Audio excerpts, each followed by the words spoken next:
This is America's oldest soccer tournament. Built in small towns with big dreams. From local grounds to the biggest stages, part-timers and major leaguers chase the same thing. A cup that doesn't care about your club's payroll or what the pundits say. A cup that invites the chaos and carries a legacy.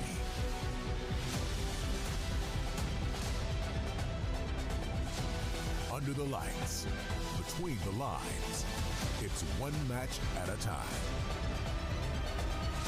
To cement your name in history.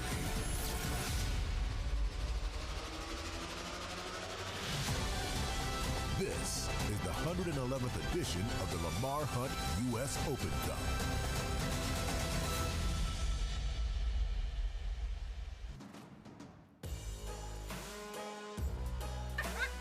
If ever there was an amateur team up for the cup, El Farolito fits the bill. Heart Health Park, an ironic home for the Burrito Boys on this night.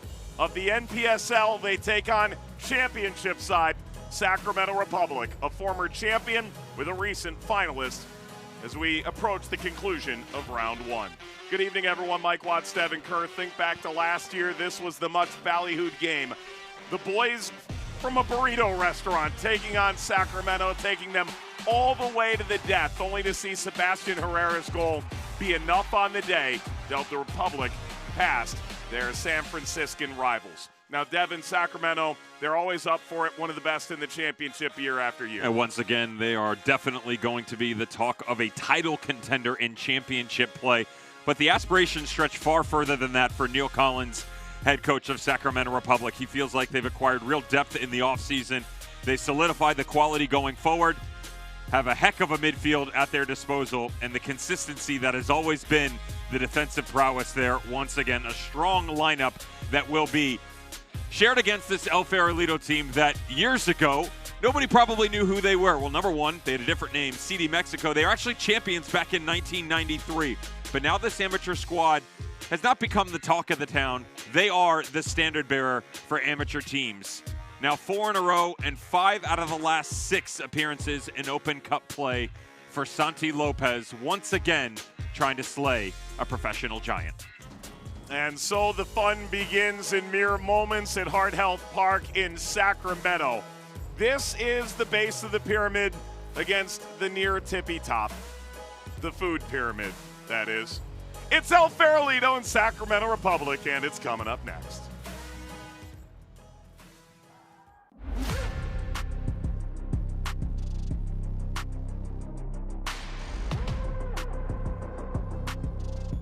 Rodman cuts inside. Rodman to the far corner. It's a special goal from Trinity Rodman. Macario goes to tip the keeper. It's sublime. Lamar from distance.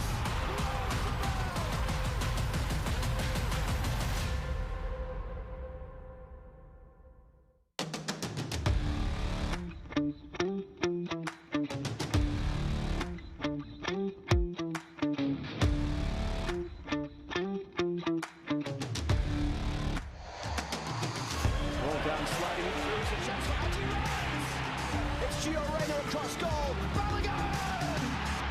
The way opens up for Alex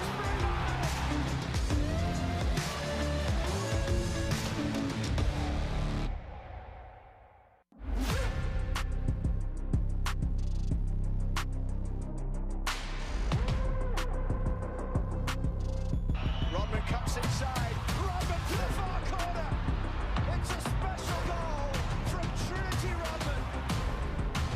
Macario goes to tip the keeper. It's sublime. Lamar from distance.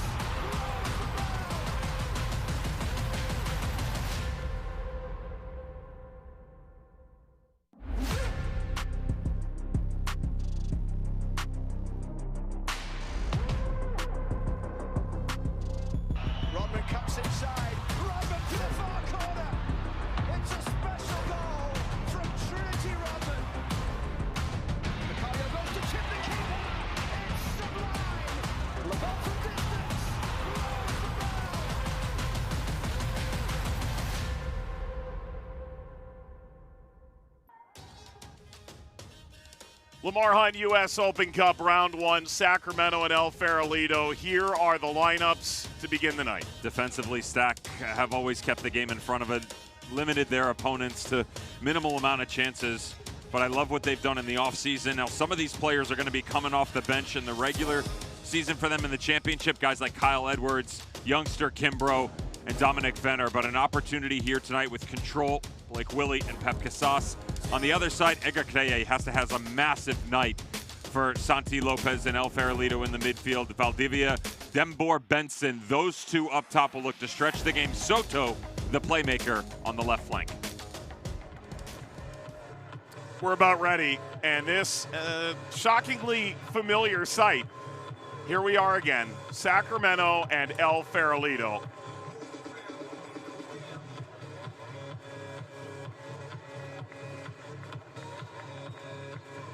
A chance to dream once again. Very rare that you get a chance at a redo. A year later, El Farolito on familiar ground, away to Sacramento, round 1 of the Lamar Hunt U.S. Open Cup. From the fairgrounds in California, with Devin Kerr, Mike Watts on hand. Devin for El Farolito, pretty magnificent occasion. This is a group that did take Sacramento to the edge last year, to their immense credit.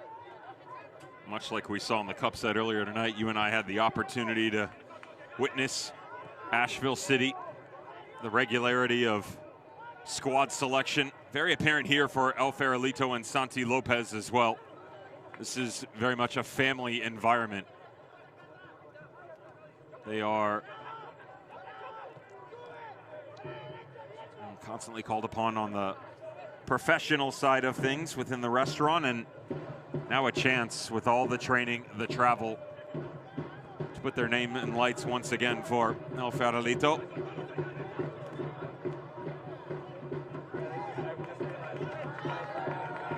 Dominic Vonner.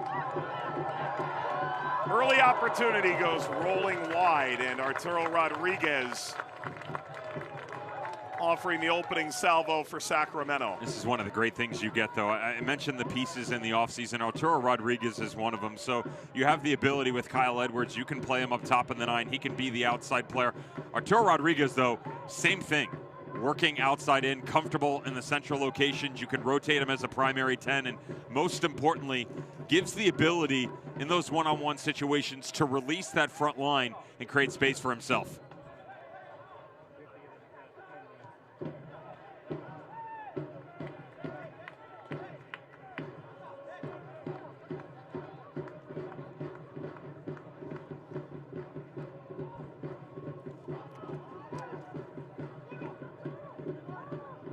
Back by Mosqueda, missed the game after starting all 7 in the previous 3 Open Cup runs against Sacramento last year due to injury. Santi Lopez talked about how much Mosqueda was looking forward to this match. And a foul from Lee Desmond.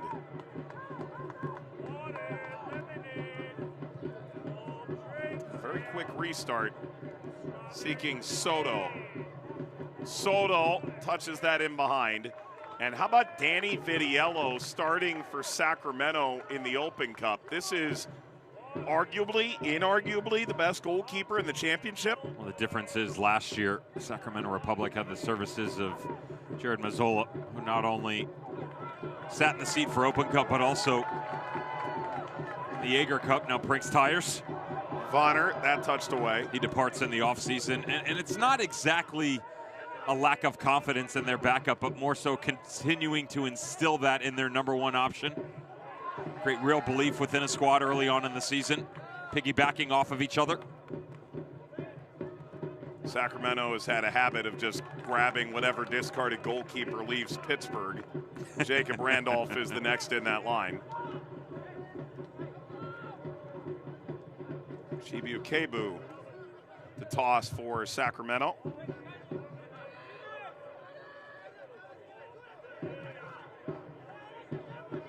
Neil Collins, second year at the helm.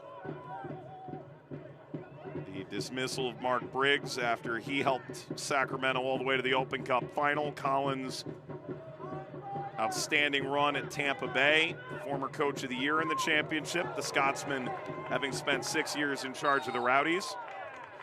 The European adventure returns to the States, take over Sacramento. What certainly feels like much more of his stamp of approval on the roster, right? And we saw the same thing from Mark Briggs when there was a changeover from Simon Elliott. It took a little bit of time to get all the players that he felt like would be a part of their identity. It's the most difficult part of the manager carousel that exists in soccer. Trying to unload the players that don't fit, add players that do, and win enough in the interim to instill confidence that transfer windows should be dominated by the manager's intent. Sacramento last year, a second-place finish, did just that. But a first-round exit from the playoffs made it apparent that change was still needed. Ball through for Dembor Benson. Tapped outside by Creye. Service across towards Soto. Out to Vonner. Kyle Edwards. Santi Lopez, the manager for El Farolito, is quick to say what an impressive fixture Edwards is off the bench. He goes from the start, and tempers flaring a bit early on. They are intervening, almost caught those hands. All in all, head coach Neil Collins gone business casual in the technical area. That's an understatement. I haven't seen Neil's kneecaps since he retired. Neither is he.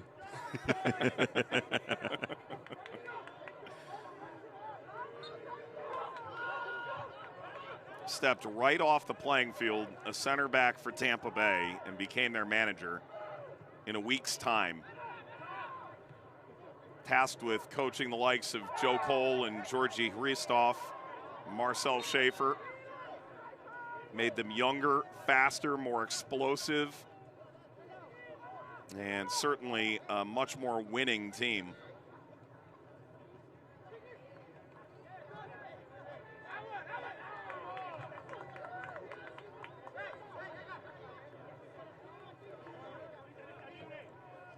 As opposed, of course, to what most managers do when they take over, getting older, less explosive, and losing more. Vonner.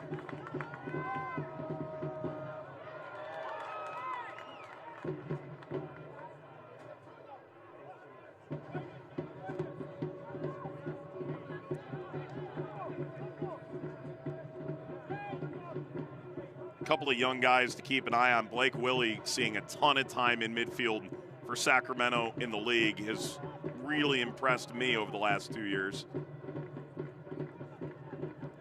His growth pattern continues regardless of who's at the helm, both Mark Briggs and now head coach Neil Collins getting an opportunity to utilize his services. He won't be in this league very long. He might not even be in this country, especially the reps that have gone on at the youth national team level. Davion Kimbrough, another one. And then Okebu has come up through the academy, 55 on the left side of your screen as well. Real youth movement going on out west for Sacramento Republic. Service across, nodded away, will run wide of the aforementioned Kimbrough.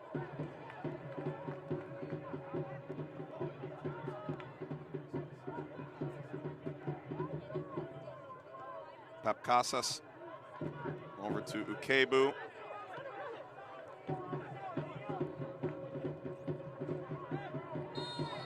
And a tug and a kick out on Rodriguez, who's frustrated. Don't put your hands on the referee, Arturo. That's a bad idea.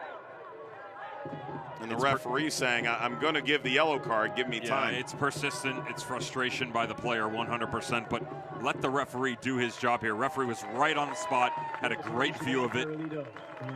That fiery passion you get out of Arturo Rodriguez, need to make sure that you keep it at bay.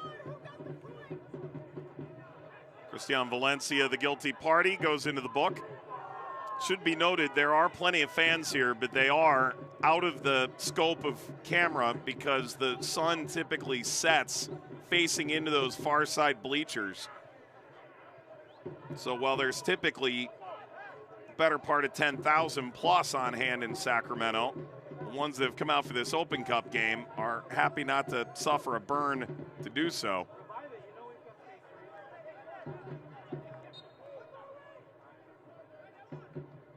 Rodriguez got his man in the air, chipped back into the box.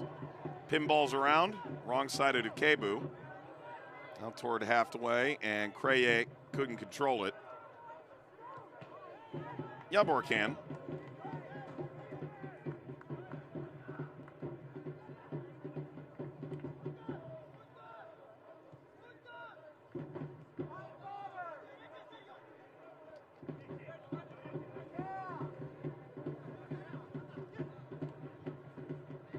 You can tell early on, good ball movement by Sacramento Republic. Going to be a tendency on that far left side. Spalding playing a bit higher. 3 natural center backs with the addition of K-Boot next to Freddie Kleeman and Lee Desmond.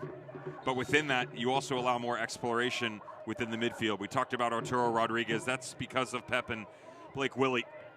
The willingness to do the dirty work down underneath, help create control, and what quickly becomes a 5-man attack up high. So if you're El Farolito, sit, let the game go side to side. You're not going to be worried about that. More so, is Sacramento Republic willing to really challenge the space in front of them, and then quickly you can step in behind. El Farolito has the speed to do so. Spalding. It's the foul, yanking down Yabor. Notably, Jared Timmer, center back, not in the 18. Jack Gurr, wing back, not in the 18. Daniel Crisostomo, midfielder, sits as well.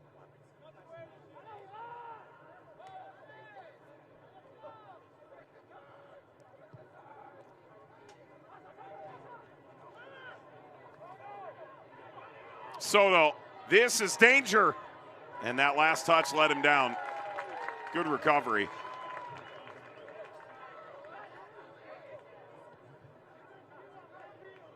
Unsurprisingly, Desmond was unperturbed by it.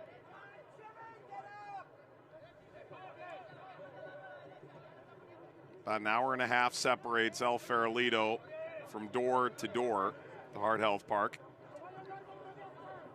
Assuming there's no stops at any of the restaurants in between. True enough. Also, last year they ran into a fire on the Bay Bridge on the way out of town.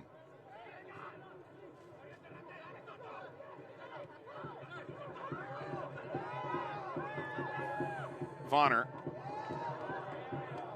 Good around the corner. Casas taped away with Edwards in pursuit.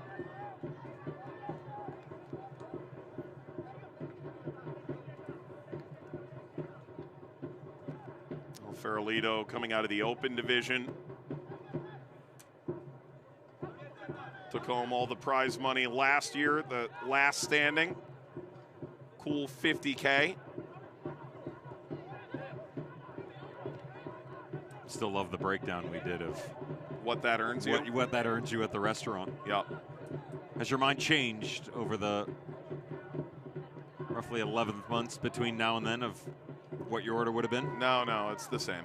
It's whatever I said then. Still not mad that I snuck the sour cream into the burrito? No, that's a different deal. Yuck. Great touch.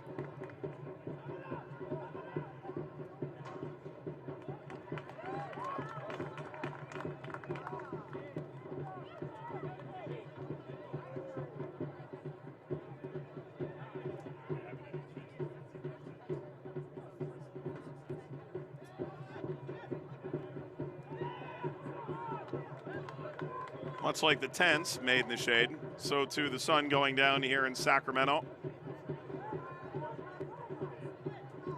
I want to take you back to the chance that was. This is that high line I was talking about, Mike, and the ability for El Farolito to quickly step into the space. Now, what you want here from Soto, bring that ball a little bit further to the left.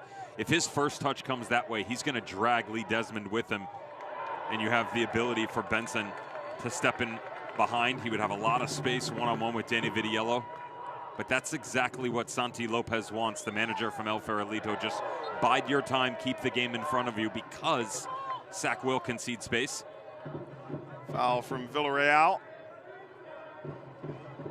Toro Rodriguez has gotten hammered 3 separate occasions, and here's a look at that very quick vertical ball from El Farolito into the Sacramento penalty area. Quick wag of the finger from the referee, nothing doing. And then the foul from Rodriguez, or to Rodriguez, as it may be.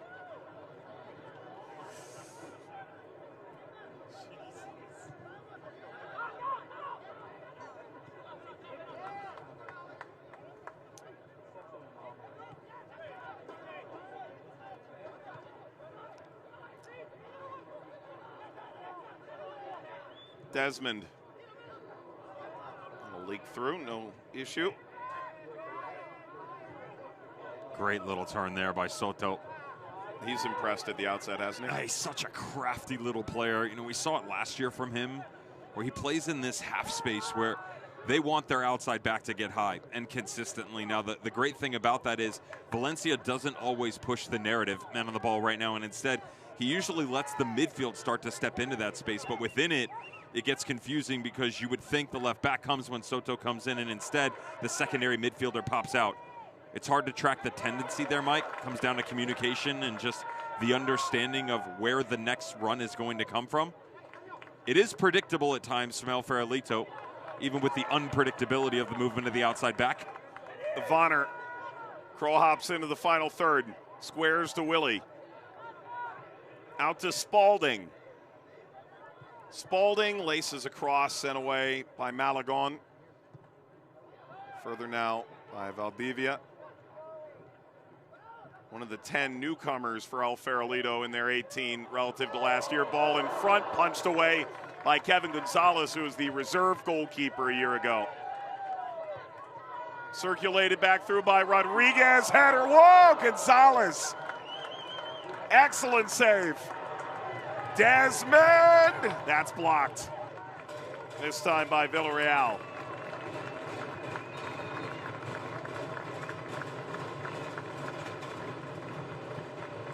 Good sustained pressure here by Sacramento Republic. Certainly in the offseason, the most improved area has been on the attacking side of the ball, even with what are the secondary choices here. Good high line. Casas coming back forward. Arturo Rodriguez, as he rotates back out of the pocket, love the vision and the air that he puts underneath this ball. It allows Davion Kimbrough to get his body forward facing. He adjusts his shoulders to be able to attack head on, even if denied by the woodwork. And an injured player for El Farolito draws attention now.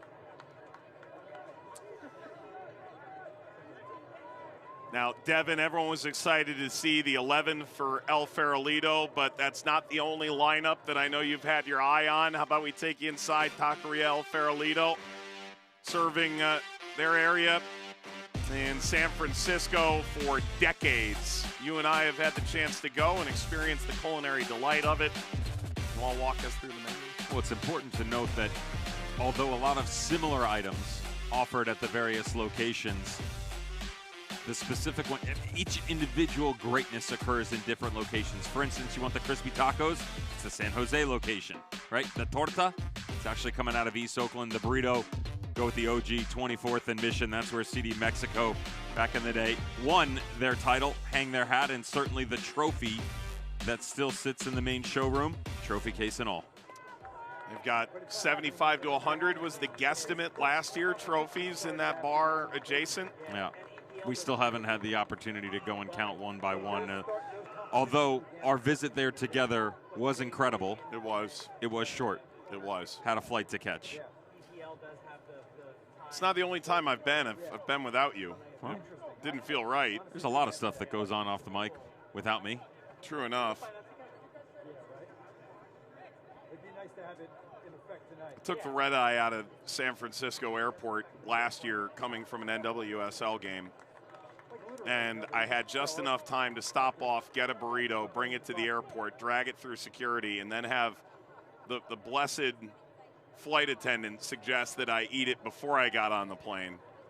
so as to not attract attention once I was on. There was concern that the aromatics from the burrito were going to cause disruption to the olfactory of the other airline passengers. That was the suggestion. I got to tell you, the only time I ever have fear of that is if someone has some sort of seafood or tuna fish involved.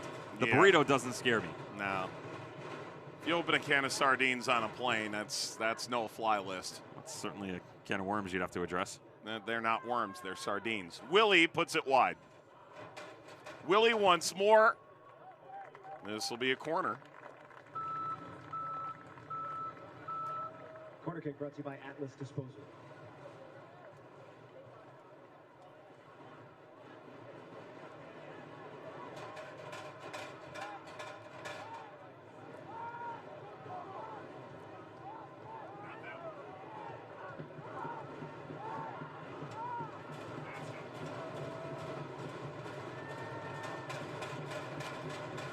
Corner coming. Whipped in, soars across. Settled by Kimbrough. Is there a chance to counter? Soto suffers the foul. He's going off line of goal, doesn't have a ton of support. Not worthy of a yellow.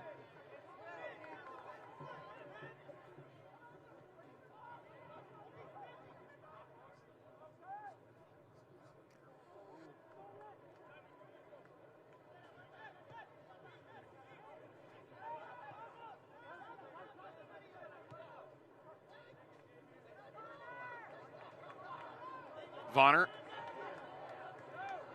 Caught it. Vonner ran out of room. Goal kick. Dev, I just want to take you back to when we did go as a group to El Farolito. That is Gage, Mike, Marion, Sharney, Devin, me pole dancing, and a guy leaving with a burrito. I don't remember the dude in the red hat, and that's not for lack of trying. What a good time. Those were the days. I did my hair up for the occasion. Did my hair down. Yeah, I know.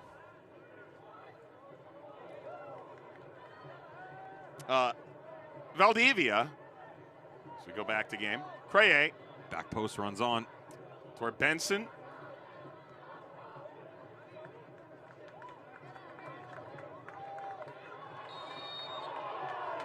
And a free kick that has the El Farolito bench incensed.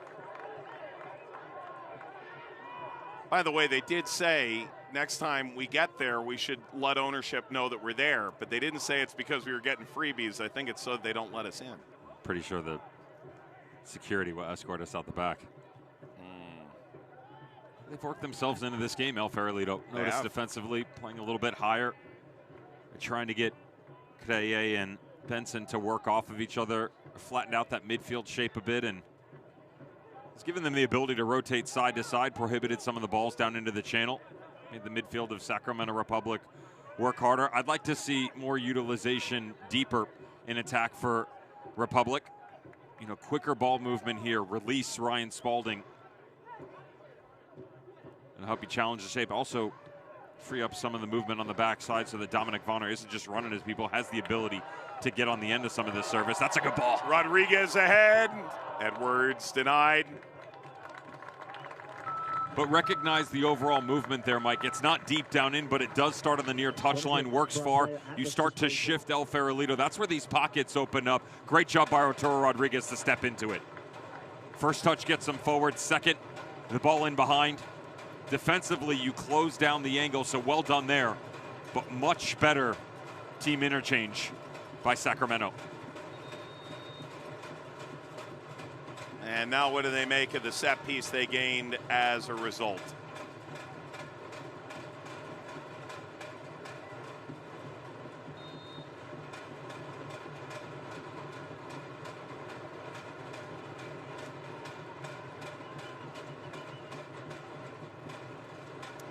Rattling bleachers, the service!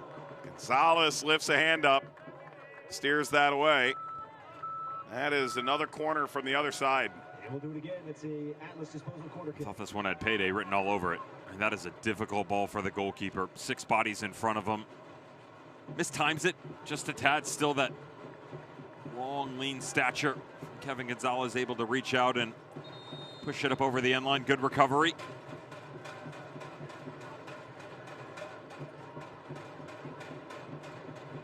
Another set piece for the Quails of Sacramento.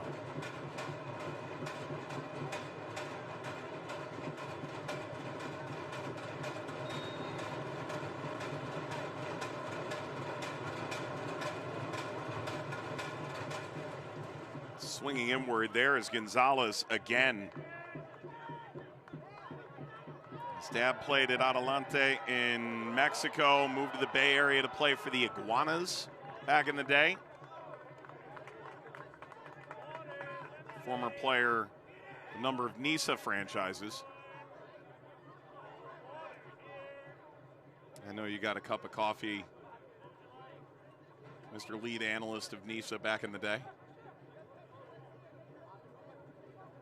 More of an espresso guy. Yeah.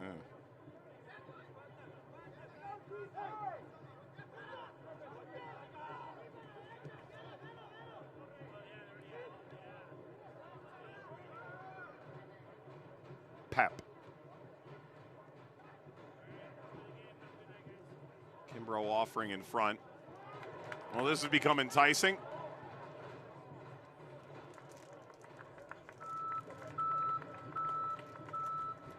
Corner kick presented by Atlas Disposal.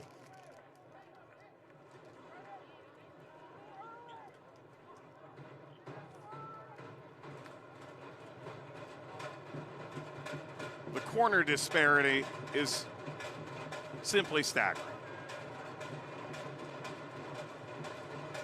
Corner for the Republic.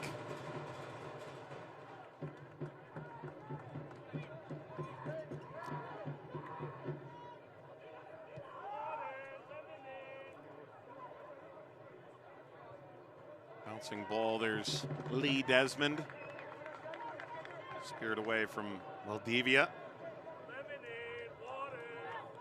Ooh. Whoa. I mean, that is solid offering. That to rival of their counterparts. You seem like a big kettle corn guy. You're right.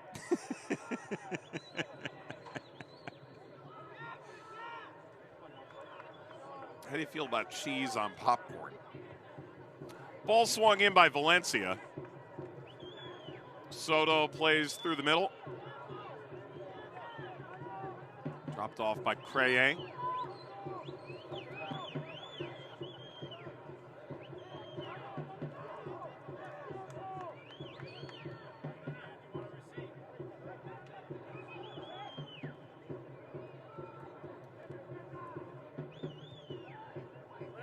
Ball whipped across for Benson. Out to Soto. They called him the secret weapon a year ago. Soto blocked. Valencia follows. It's good defending by Chibi Ukebo. And Arturo Rodriguez getting jiggy with it.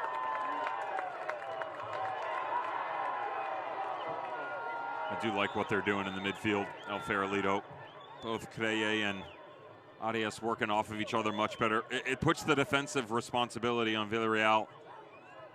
Makes it more difficult, the amount of ground you have to cover, the man on the ball right now, but it allows them to push the line a bit higher, more exchanges, more level of difficulty for Republic to track the runners.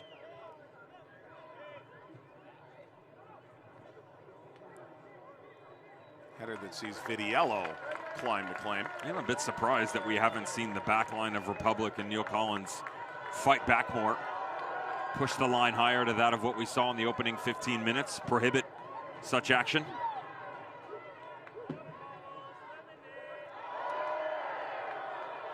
No, referee says no foul.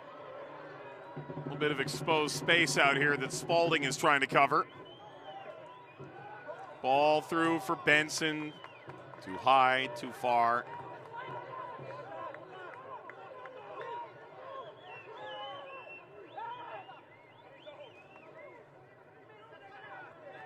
Well, it does tell a story, but not the whole story. The possession to this point, 72% of the ball to Sacramento, but El Farolito has had moments, fleeting as they may be.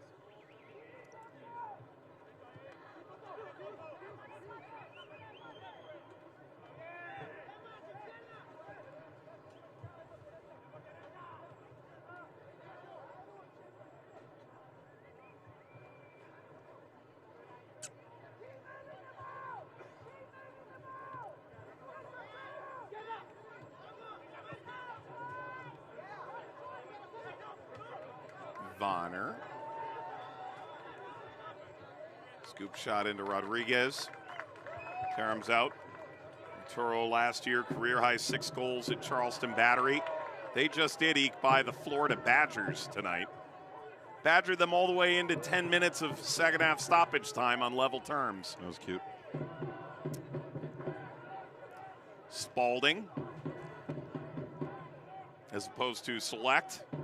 The ball in use tonight.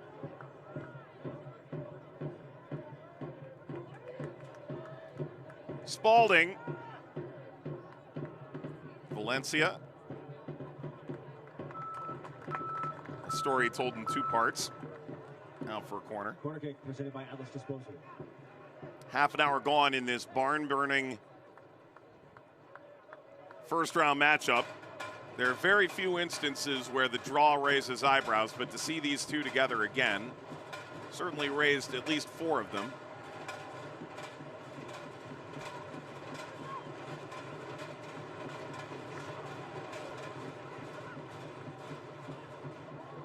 Oh, Kebu, the follow.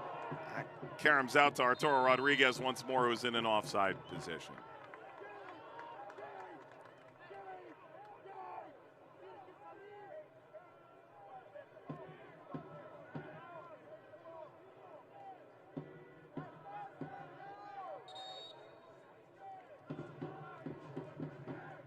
Think we're ever going to be able to get on that monorail? Similar to the restaurant, I would assume security wouldn't be having that. For those at home, there is one stashed behind the Club Sky on the far right side of your screen. Surrounds the State Fair. Either that or the water slide. Top center. Probably more realistic, though you still can't swim, can you? I do float.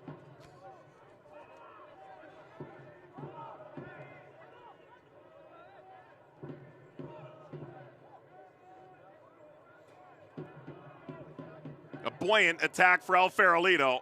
Lee Desmond.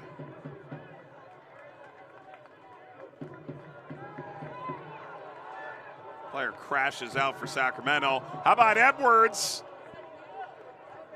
That is going for a ride on the monorail.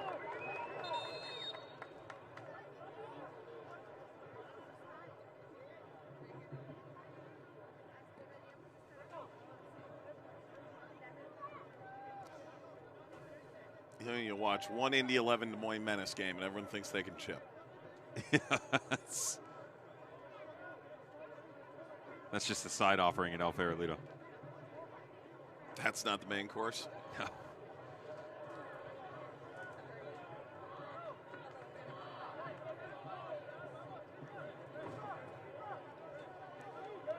Well, you had endless viewing options tonight. We're glad you chose this.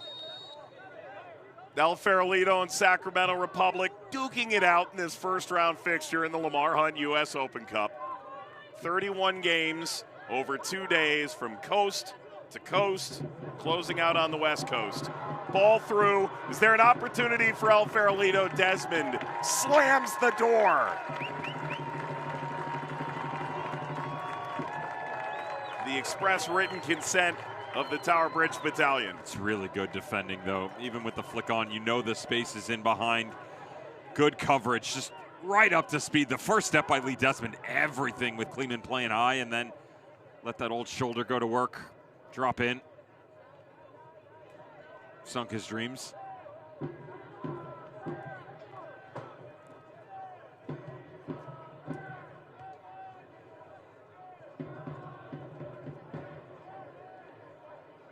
PSL season So El Farolito with the longest winning run, regular season title, but ultimately it was Hickory FC of North Carolina that won the trophy in the end. El Farolito did win the Golden Gate Conference, did so perfectly. Sacramento gold among the teams in that division in the NPSL. Free kick. A little bit of frustration. El Farolito winning the Western Conference playoff in the NPSL.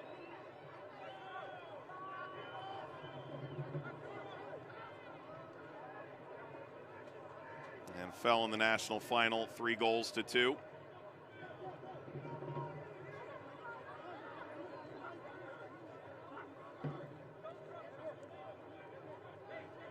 Tricky one for Danny Vitiello, goalkeeper from Republic on the in-swinger, one would have to imagine. Always quick off the line, never a fear to step up into traffic. And Arias has the ability to shape things quite nicely. Just look at the far side of the 18 and the numbers stacked up. Benson involved in that conversation.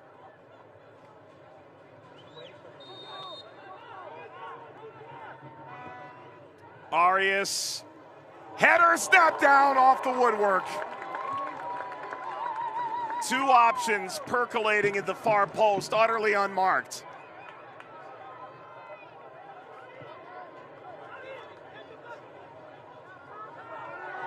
Vonner won't get there nearly in time.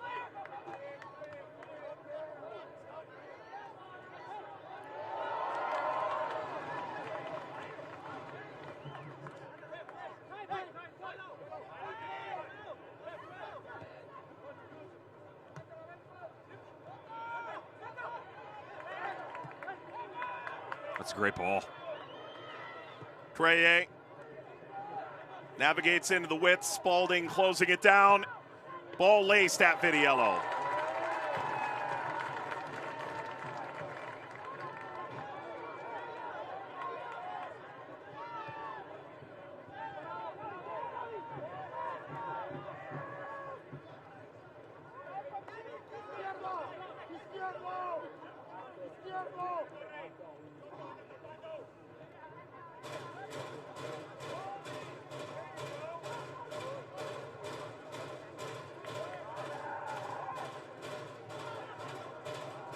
Well, sometimes better to nod the ball out than risk Vonner behind you.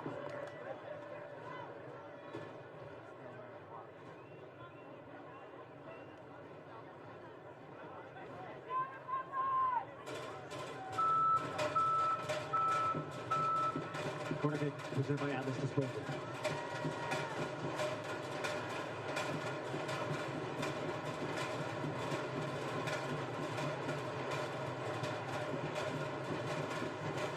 Likes of Memo Rodriguez and Forrester Iago and Mark Anthony Kay warming up at the bottom of your screen now for the first time tonight for Sacramento.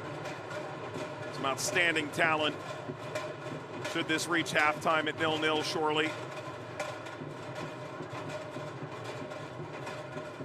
It was El Farolito on a set piece moments ago that rang the woodwork. It's the latest corner for Sacramento, seeking to nose ahead. Gonzalez, the NPSL's reigning goalkeeper of the year, sends it away only as far as Valdivia, who swung and missed. And then ceded the free kick. Let's go back to the El Farolito chance. This is going to be a cause for concern for Neil Collins. They've gone zone marking and don't have the proper matchups, specifically the most dangerous man wearing an El Farolito jersey, and Dembor Benson. Great angle, good timing. Vitiello was beat. Unfortunately, hit the post, but three separate instances now in the first half. Two in the open run of play, one from a dead ball where El Farolito has drawn blood.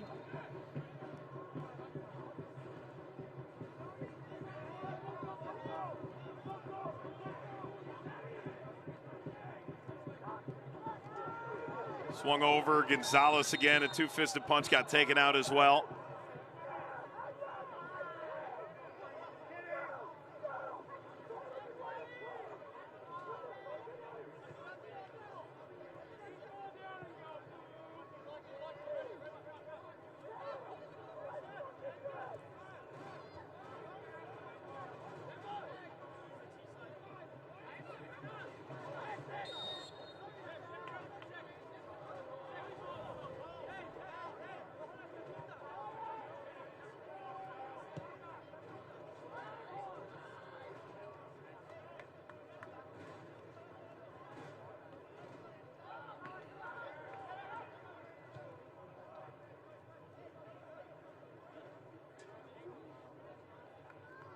You know, I'd be remiss not to mention Sacramento not without the player who perhaps best personified that great run to the 2022 final.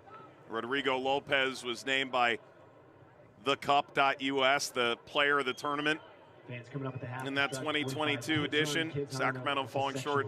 Orlando retiring over the offseason. Parents, you can pick up your kids at section 111. Not section 120 tonight, section 111. Well, that was an important announcement. Kids getting dropped off at a different section than previously anticipated. Ruh-roh. My mom tried to do that for years. I'm one of 5. Occasionally, kids were left and found. I really love my 3 brothers and sisters now.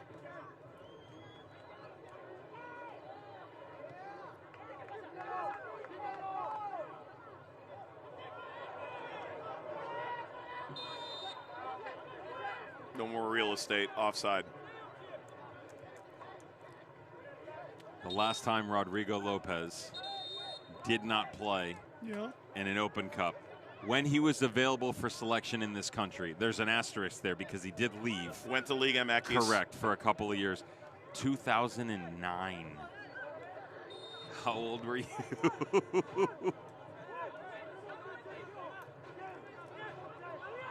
Can't legally say, understood. 16. Well, all right. Couldn't drive in the state of New York, could you? I wouldn't have known.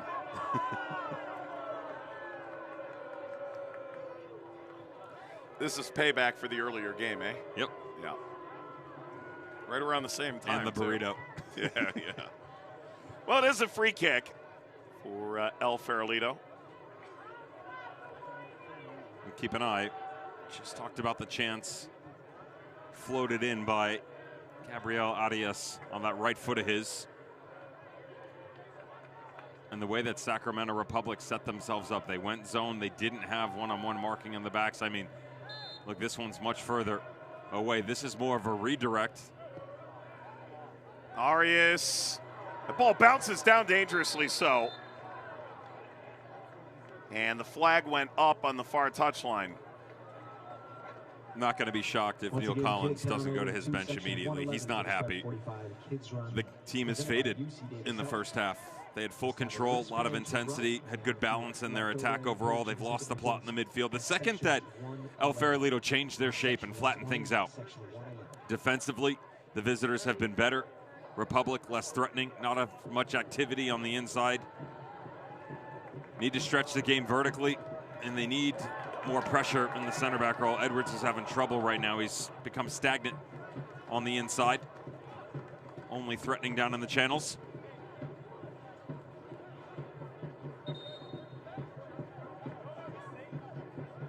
When was the last time we saw a World Cup veteran play in the Open Cup? You know, are we talking like Galaxy a handful of years ago with the roster? I mean, at least in this earlier round, Mark Anthony Kaye is on that bench. Was with Canada for the World Cup. Obligatory mention that the World Cup is coming to North America this summer. It's a great trivia question. Yeah. 100 ticks separate us from first half stoppage time.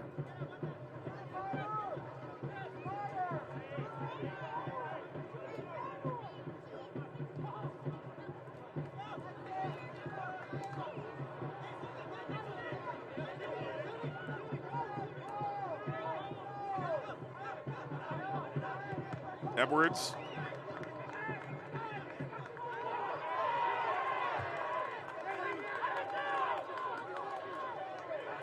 Suppose that Miami team that took on Houston in the final a few years ago, of course. But for round one, this is a pretty loaded Sacramento roster by USL standards.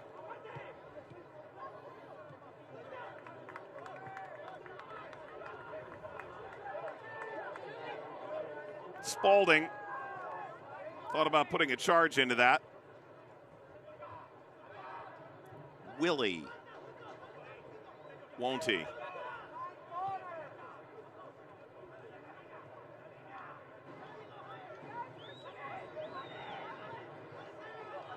Kebu.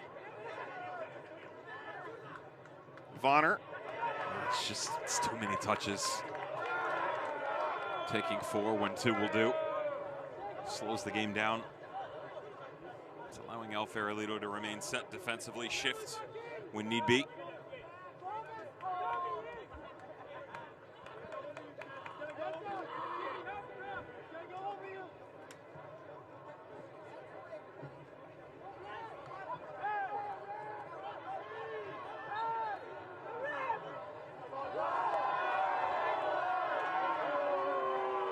Four added minutes at the end of the first half.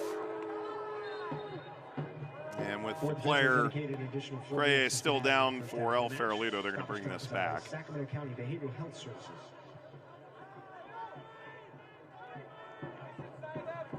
Not a ton of upsets in this opening round.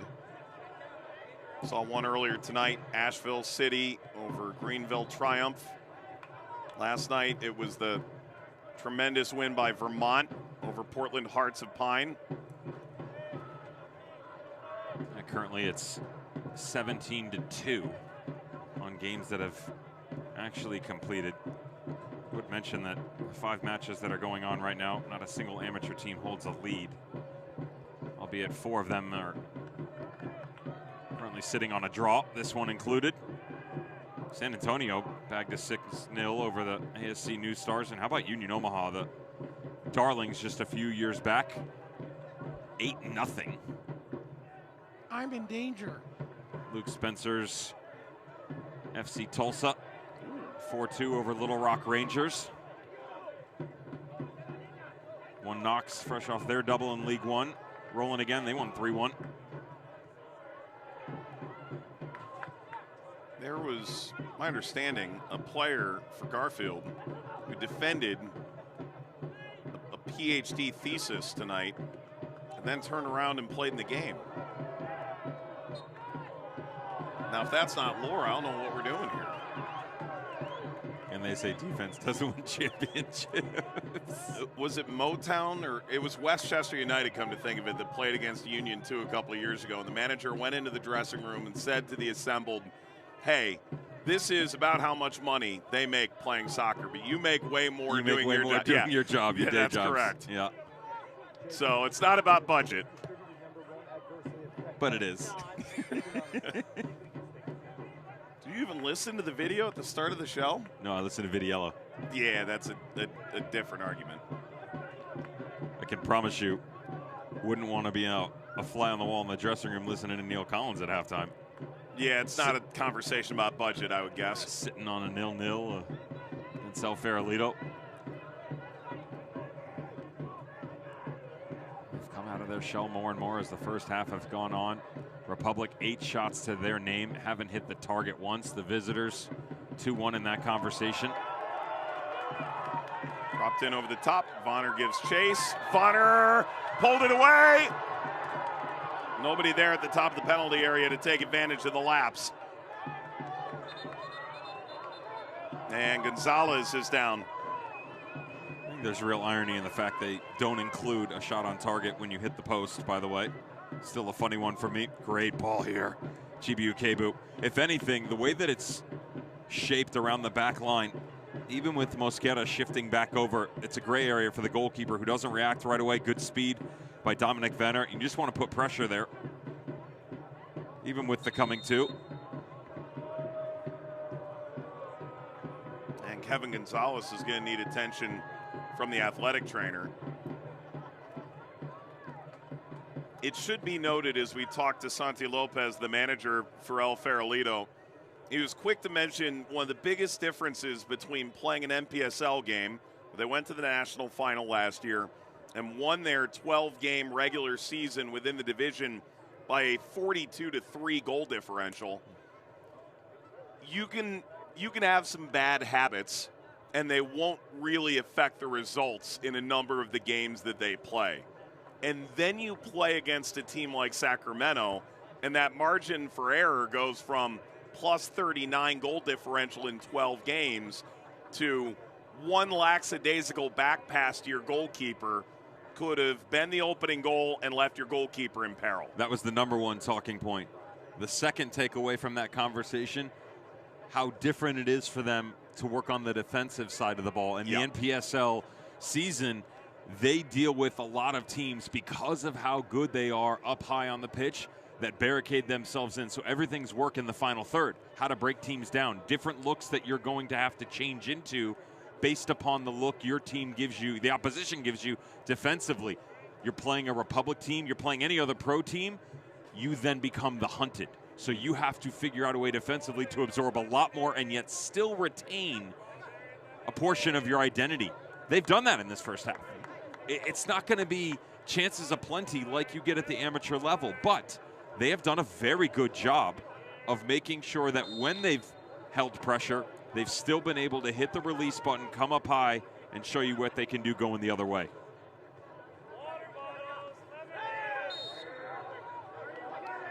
Should be final seconds here at halftime. Make sure you stick around. You're going to see something like 100 children run across the field in unison, which is typical for a Sacramento game.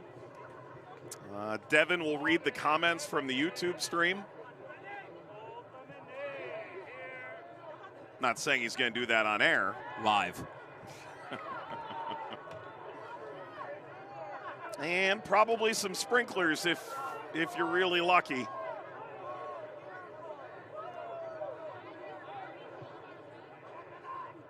We'll also show you all of the highlight from the first half.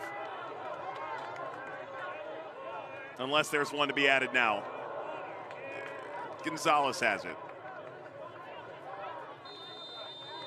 Well, it's been real and it's been fun. Some would say it's been real fun. It's halftime in this round one fixture. And everyone's off to grab a juice box and some orange slices.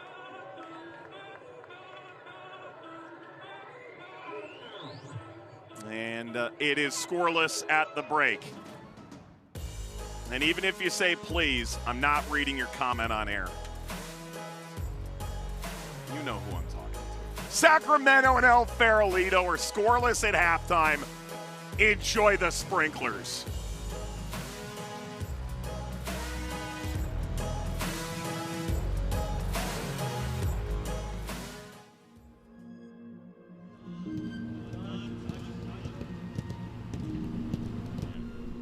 I think for this group, our path to the final was one of resilience. This group has this belief in themselves and this idea that we've seen it all before in this tournament. We've gone through basically every scenario that you can, and there's just this belief that we're ready to roll with whatever comes our way. You know, for people that is more kind of romantic on football, you know, I'm coming from a country where, you know, cup games are really, really special, and I feel the same kind of here. You know, a young club that is building towards a club that wants to be in finals, like I will be tomorrow. To have this opportunity is the one that, you know, you want to take.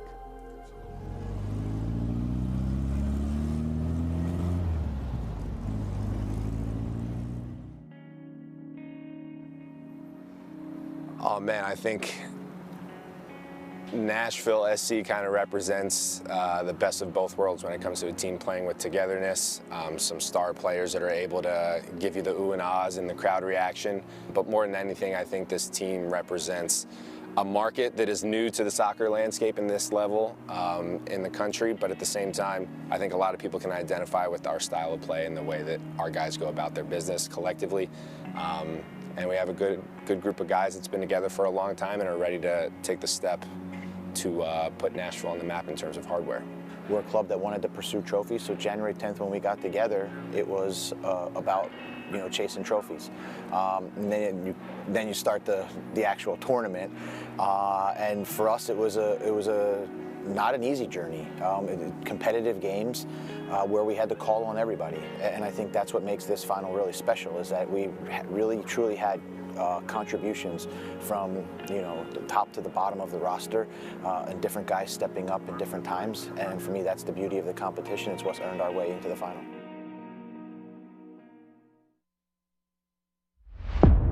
Welcome in to the 110th 10th Lamar Hunt U.S. Open Cup Final, as one of these two sides, Austin FC and Nashville FC, will win their first trophy in club history. For Austin FC, their 5th season in Major League Soccer. For Nashville, their 6th, but a chance to make history tonight in this Cup Final.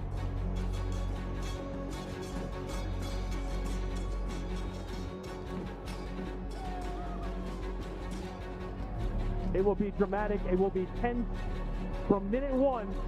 Nashville FC hoping to be the first professional sports team in Tennessee to win a major trophy. Austin hoping to be the first trophy winners in their club history. The atmosphere continues to build. What a night in Central Texas. The Lamar Hunt U.S. Open Cup Final is underway as Austin FC hosts Nashville FC. For Austin, Wolf delivering and headed away. Chested down there from Schaffelberg and Mukhtar! Off the bounce! Nashville getting the opening goal in the Cup Final! Entered towards Owen Wolf, controlling neatly and played it behind towards Uzuni, who gets there ahead of Schwake. It's a penalty! Here's Mito Uzuni, saved by Schwake!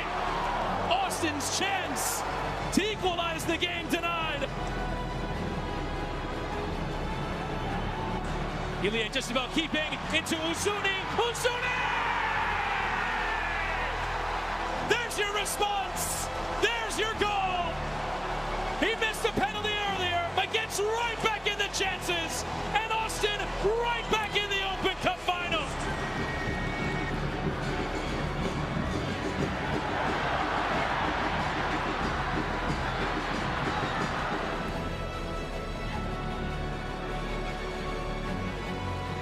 Taxeth delivering the corner, and there's a man down in the area, and it's given us a penalty.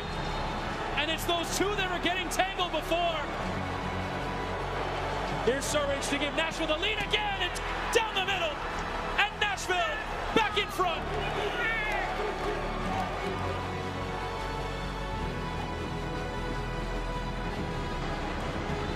And there it is from Tori Penso. Nashville SC have won the Lamar Hunt U.S. Open Cup, winning their first trophy in club history and the first major trophy in the history of Tennessee professional sports. What a reward for Sam Surridge and Hani Mukhtar and every member of this Nashville SC squad and staff. They celebrate. Nashville are the 110th U.S. Open Cup champions.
gentlemen, it's time to play the Giant Soccer Ball Challenge with a big twist tonight. We have 3 contestants, starting down with the regular size soccer ball right here at the 18 on the Tower Bridge Battalion side. We have Reynaldo with the medium-sized soccer ball, 3 foot tall, it's inflated. We have Juan, and then with the giant soccer ball, we have Miguel. They're going to race to the opposite goal. They got a little bit of a head start for the bigger soccer balls. The first one to score gets hooked up with a Republic FC chain. All right, that's how it works. Give everybody a little bit of a head start. Here we go, in 3, 2, 1, go!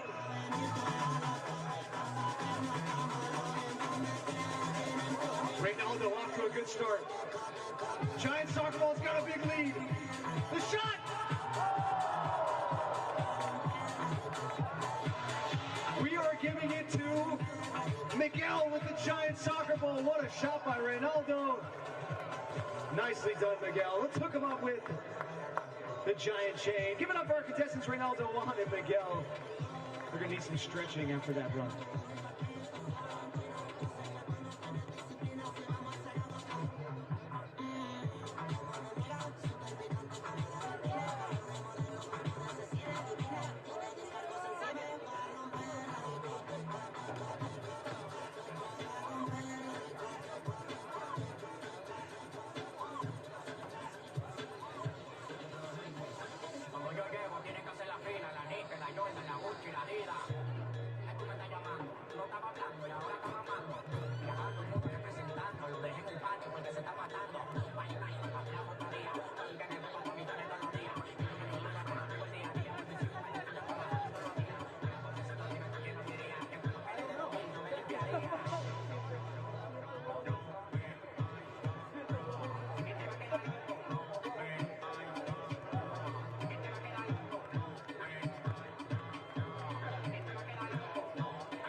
I'm just letting you enjoy that sick beat. This is the Lamar Hunt U.S. Open Cup. It's Sacramento and it's El Farolito. And these are highlights. Devin? Certainly Sacramento Republic were the better team to start. They played the game quite vertical. The interesting thing for me was, as good as they were coming off the back line, the front three really struggled for rhythm. So with second chance opportunities being floated back in, Davian Kimbrough nearly broke the deadlock. If not for the woodwork, Kevin Gonzalez was beat. So then they started to work back in. They flattened themselves out. Now, mostly what they conceded were from dead ball situations, but they did really well to hold on. The game became a little bit more direct. They stretched it because the high back line of Sacramento Republic continued to concede space, and El Farolito had no problem stepping right through it. They, too, had a really good chance. The ball floated in on the back post. Denbor Benson. This is going to be a very deep conversation at halftime with Neil Collins. They need to do better marking from set-piece opportunities. And someone has to convince me why when you hit the target, literally hit the post, it does not count as a shot on goal. Your catastrophic experience before halftime. El Farolito lived to tell the tale of the tape. Or the receipt, as it may be. Take a look at the halftime match stats, 8 shots to 2. The problem is, one off the woodwork, which does not count as a shot on target. Both because teams hit the post. Right, for each team, and that's why goose eggs. Do I need to explain this to you again? Yep. I also don't know the reason, but it's the way it was meant to be.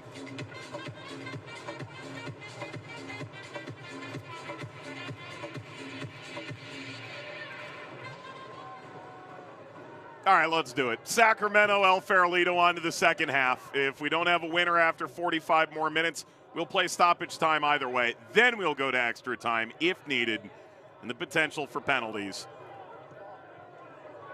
May we suggest a couple changes at halftime? Devin already did. This ball across from Denbor Benson off the mark. Benitez has come into the game, a player that was highlighted by Santi Lopez, the head coach for El Farolito, as he watched tape of this Sacramento team. 22 in the hoops. End of the night for Ryan Spalding.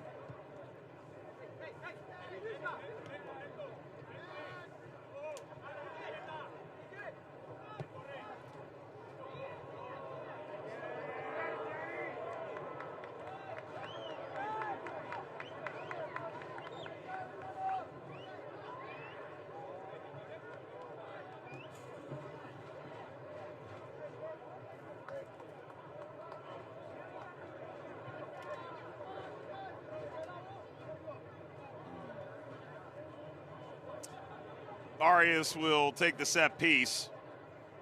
Santi Lopez saw him in a D3 game at the City College of San Francisco. Hayward, California native, has played a substantive role Open Cup after Open Cup. Swings this across, and Danny Vitiello soars to claim it.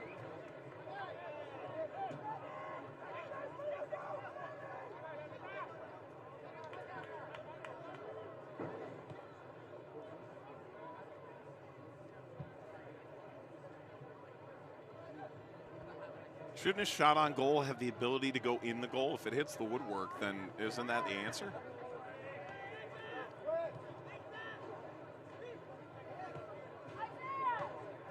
If you pick a ball out from 20 yards out and rip it in net and the goalkeeper catches it and it's going over, they're going to count it as a shot on goal. Well, that's an oopsie daisy. If it hit the woodwork, I mean, that's just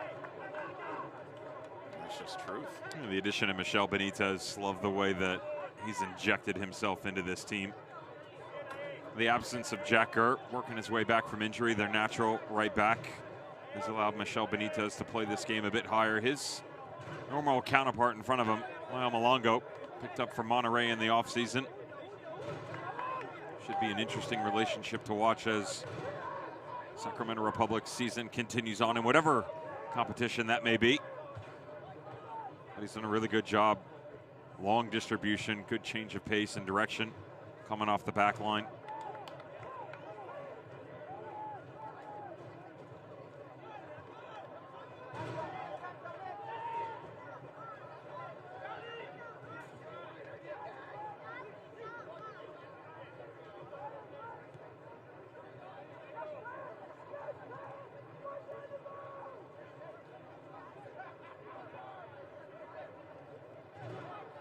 Casas. It's just not been entirely sharp in moments. Desmond. Oh, I talked about the shape change in the first half, Mike. Watch the left side of your screen. Davion Kimbrough, Republic playing really deep to start the second half. It's about a 15-yard gap that he's been able to situate himself into. You're going to have to make a decision if you're Arias, if you're willing to come high and put pressure or track him coming forward. Benitez, that's good-looking service. Creye places it wide.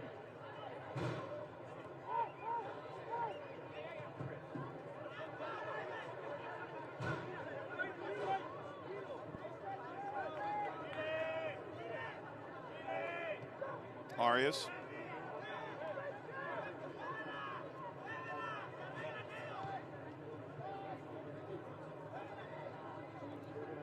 Chatting with El Farolito head coach Santi Lopez. You know, we asked him what's the biggest change positively that's taken place within the group over the last 12 months. Bad turnover. Picked up by Valdivia, goes for goal. Will not challenge Danny Vitiello. And while it is their intent defensively coming into the Cup tournament, it's more so the relationship at the center back position. Mosquera, their natural left center back, who was unavailable for selection due to suspension in last year's Cup game against Sac, but Jerson Malagón, who's coming to play.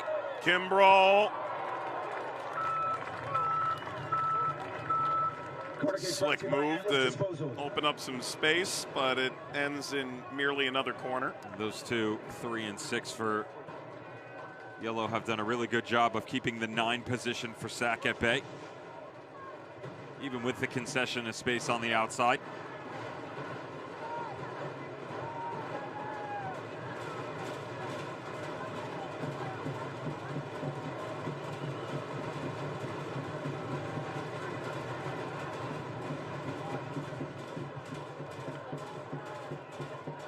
How quick can they get this upfield and allow Benson a chance to how's your touch? Make some magic? Instead, it's Creye. Wins a free kick. That's going to come with the yellow. Blake Willie goes into the book. How good is this touch? He brings this thing down. Move Benson a little bit more outside. Creye's come higher centrally, and you're just looking for the quick outlet if you're Kevin Gonzalez. Even if you can't catch him on the break, get good hold-up play. Oh! Hanging in the Louvre. Beautifully brought down by their attacking midfielder. Shades of a young Mike Watts there. Committing the foul? Wrong sport. It's weird when you were doing that on a baseball dime. It was, yeah, right off the shin. Hey, look, Ma.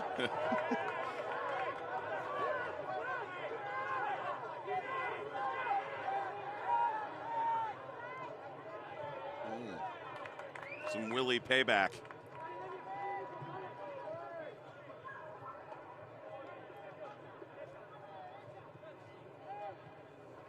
Did you enjoy the sprinklers at halftime? I promised them you got them. You're great. Who doesn't love free irrigation? Handball.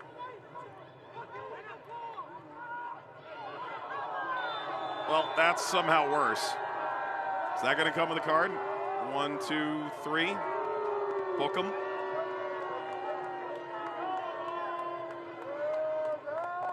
Casas. Yeah, he got caught here, and you know, the first one was high, came off the hand. Secondary foul. Three's company. Still can't do that. She catches 2 in a row.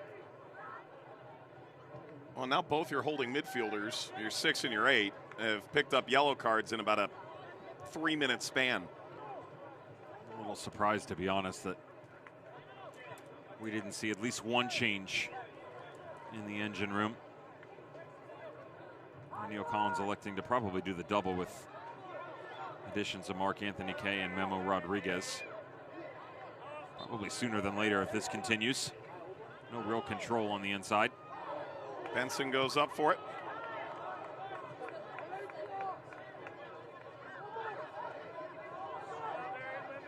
Soto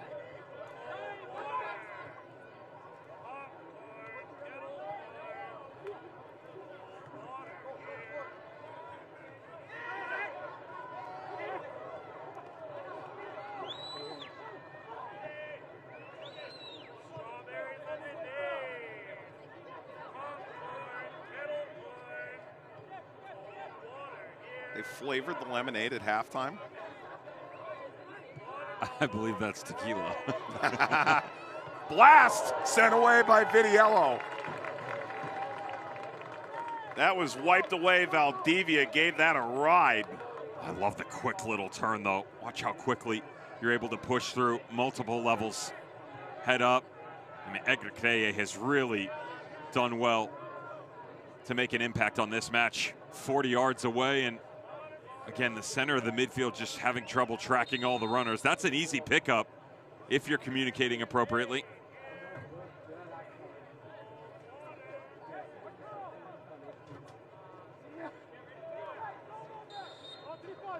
Corners thus far have largely been for Sacramento. Second bite of the apple. Service lobbed in at Vitiello by Soto. Low-key, Soto, like a number of players that have come through El Farolito, have the kind of playing resume that would make a lot of players blush in the championship. Up here to Benson. Lob back outside, Valdivia. Swerves. Comes high, chance for Sacramento to run out the other way.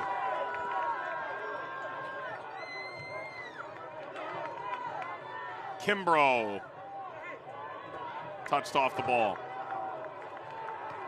Like Devin, Soto's played in Copa Libertadores, CONCACAF League, Copa Sudamericana. Played in the Colombian First Division, Alianza, big club in El Salvador. That's great. But the pressure of the Open Cup is different.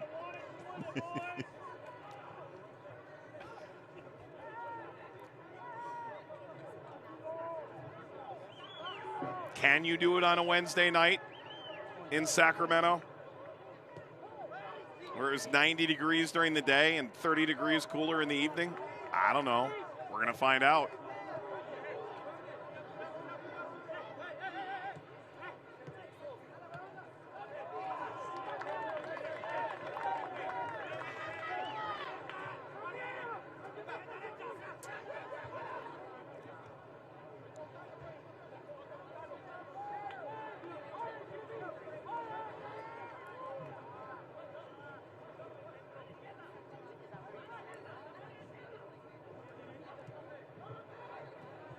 Farolito typically does play a professional outfit in their preseason and get the opportunity this year. We've got quite the opportunity here. Benitez squares. Willie! Gonzalez dives on the grenade. Get a good idea of why they view this young man as the next wave of quality. Kimbrough on hold-up play. There's the shape we talked about from Benitez. Good decision-making coming back to the inside.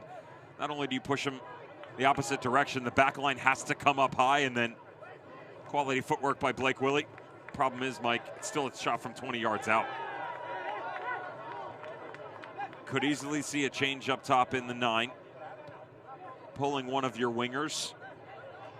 Depends on who you want to push further. Do you want the experience to be kept for Kimbrough, or let the legs of Kyle Edwards go a bit further? And certainly within the midfield, you need more bite if you're Sac Republic. Navigating wide. Caramel for a Republic corner. Santi Lopez, given the fact that he's still been able to allow his squad to poke their head out here and there, he'll probably wait for Sac to flinch before he has a response. See what sort of cards they're willing to put out on the table. I don't see a need for them to change at this point in time. Would like to see more out of Soto on that left side.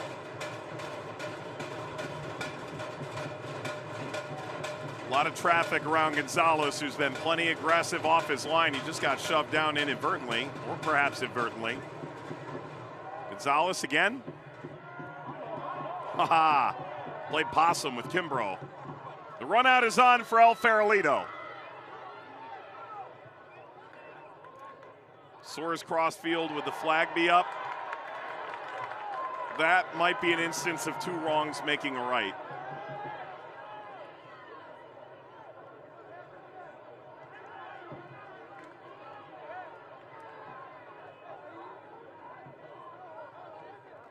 late night practices, the nature of so many of these amateur teams, the deeper you get into the evening on level terms, the more at ease perhaps they feel, having gone 60 minutes nearly. Down goes Rodriguez, his frustration evident.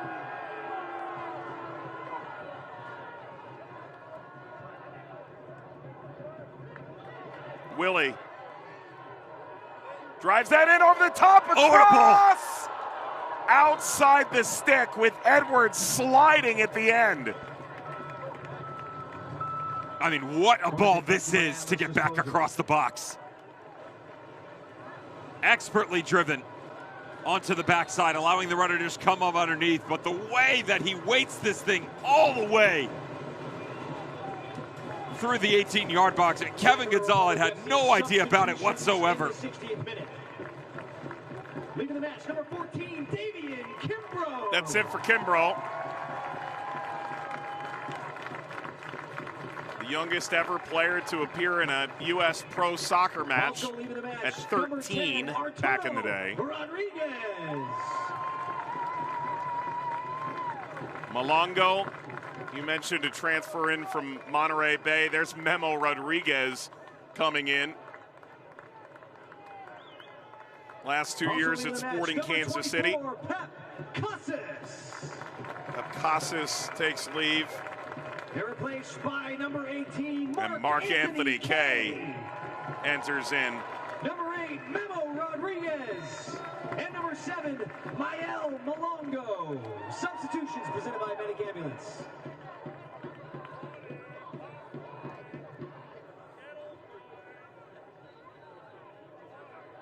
So how are those cards?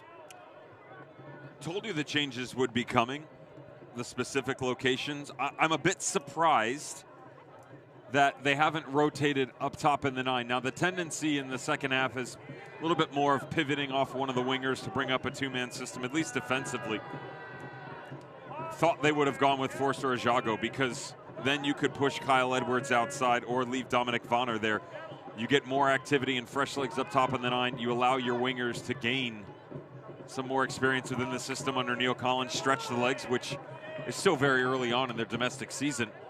So Kimbrough coming off, not surprised. Thought it would have been Edwards outside and Jago up top, but still plenty of time for that. The half-hour mark to go. Sacramento, 2 games into their league season, a win over the defending Western Conference champion FC Tulsa, followed by a 0-0 draw with Lexington. Into the channel. Oh, that header left a lot to be desired, and the Creye was trudging in from behind.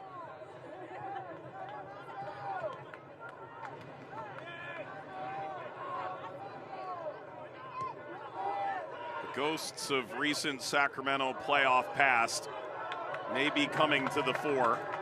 Scoreless still as it was in the conference quarters last year that went to Pens. Positive step from Yabor.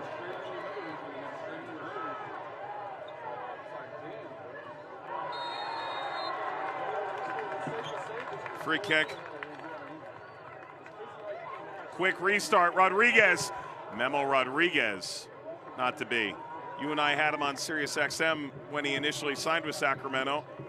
Said, oh yeah, I had a great time playing in Sacramento. The one instance RGV played there, and I said, buddy, you buried the lead, you scored. Either that, he was playing coy. Yeah, impossible. Not like playing possum, what we saw earlier. No, that's very different. You and I saw Asheville's Benison Fall go down with an apparent cramp, only to stand up as soon as the ball was put back in play, thief it away 20 yards from goal, and score on the final touch of the game, put away Greenville. I don't think the scouting report ever involved a added extra time game of hide and seek. It's already making its rounds when playing it out of the back goes wrong, by the way. Is it? Yep. Ooh. Well, regardless of circumstance, a center back still can't take a touch 15 yards off and expect to not have it taken away. What is even in cup competition? What is more disrespectful, that or when Messi jumped over a player down on the ground, injured, and scored in MLS a couple years ago, or Leagues Cup? Leagues Cup. Ooh, here we go. Yabor and Mark Anthony Kaye being separated.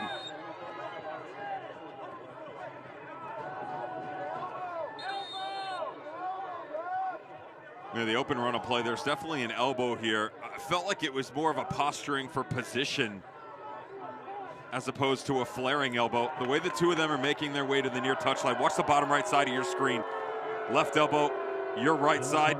Yeah, listen, he's not throwing the elbow against Michel Benitez, but it is still contact. It is high. Wouldn't be surprised if it was a yellow, in fact, issued after the fact. Merely yellow cards. And they've pulled Kaye and Benson together to collectively bargain a resolution.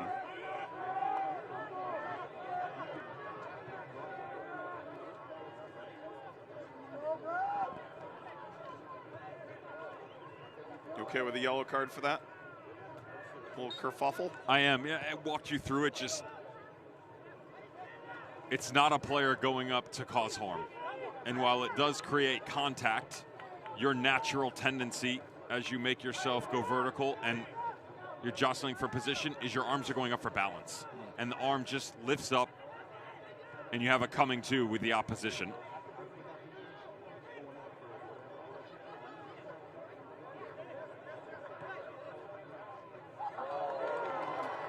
It's clever play from Malongo. Rodriguez couldn't combine, picked back up by Benitez, but play stopped by the referee. It's back to El Farolito with about 25 minutes to go here. And scoreless still in this first round game. Valdivia.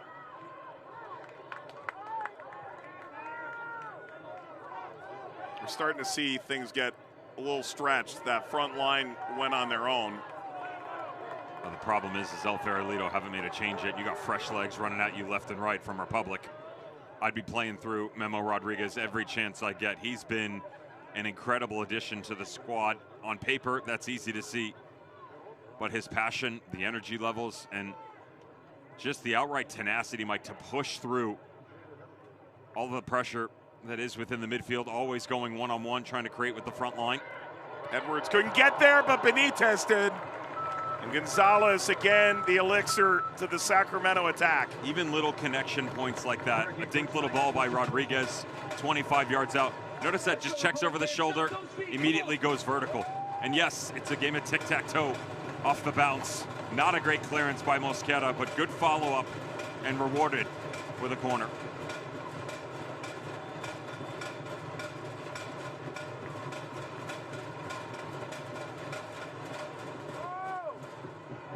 Well, that's the easiest take Gonzalez has had tonight. And he's going to roll this out of the penalty area and take it forward.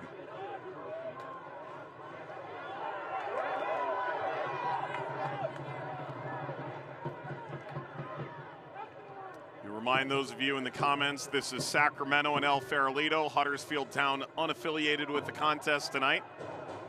68th minute. Second day of Open Cup proper. Comes out to Malongo. It's an Atlas disposal corner kick.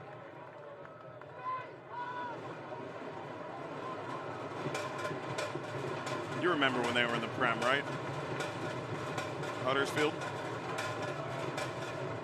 Obviously.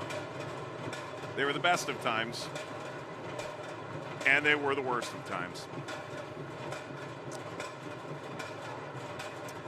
Service for Sacramento, flick on header to the backside, hops up on top of the net.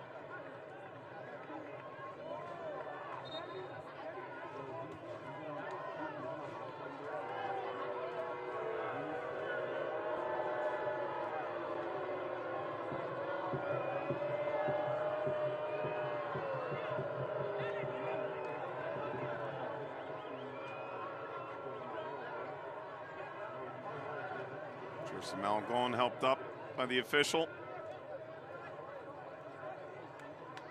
Under the lights in the Californian capital of Sacramento tonight. Republic finished second in the Western Conference in the American Second Division last year. Won the title in 2014, their first year as a club. Open Cup final in 2022. They advanced past 3 separate MLS sides in that run. Top seed in the Western Conference playoffs twice in the last 10 years. Always a threat. El Farolito, the best of the NPSL year after year, competing at the very top of their division. Their dream dashed here against Sacramento a year ago.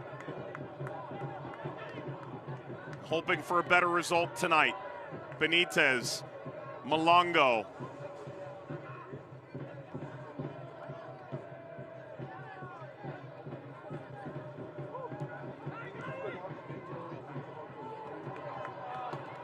Back inside for Willie, alas.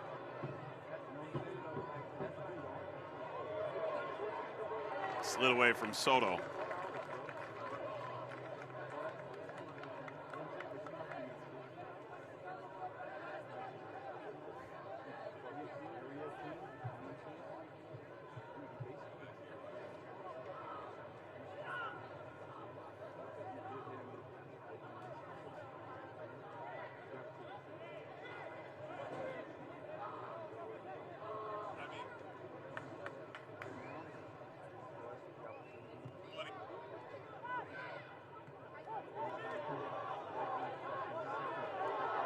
Attack is on here for Creye. Well,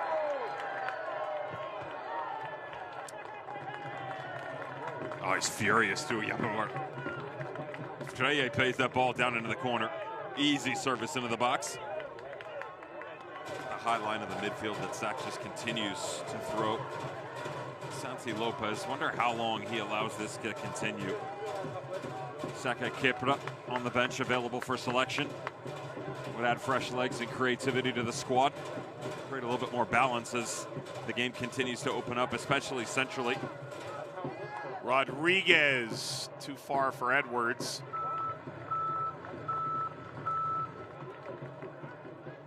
Corner kick presented by Atlas Disposal.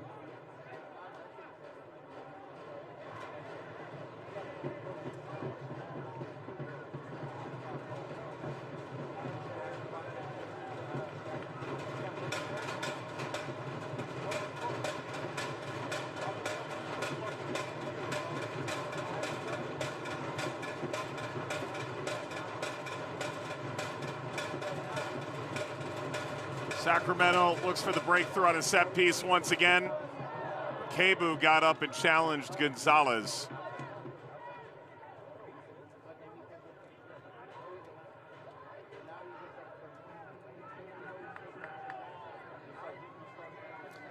Devin, I was alerted on Blue Sky that I'm sure you were. The water slide is out of order.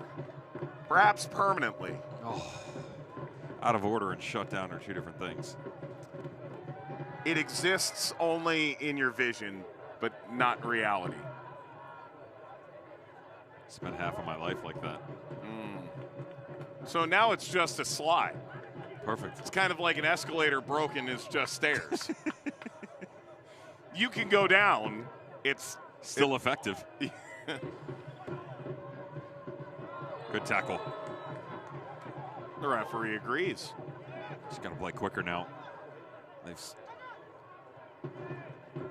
forced him back too much. Again, the aggression in the midfield, much better defensively for Sacramento that has swarmed that man. Creye to Soto. Soto! Vidiello.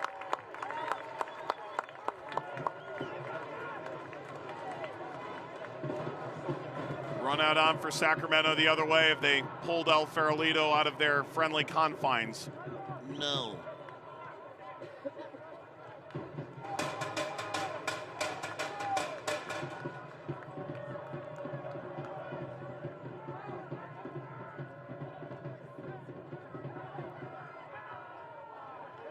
Rodriguez, now Gonzalez, still on here. Funner! Saved off the line.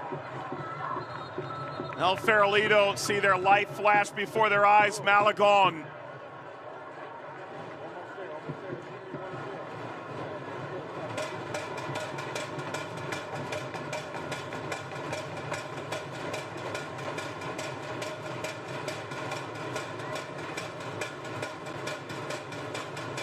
Corner Sacramento, approaching the final quarter hour. Header steered away from the line once more.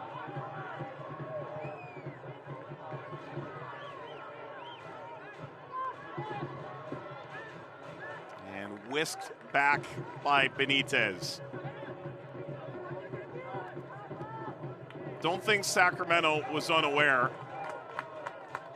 They went this road last year. They understood exactly what they were getting in the Burrito Boys of El Farolito.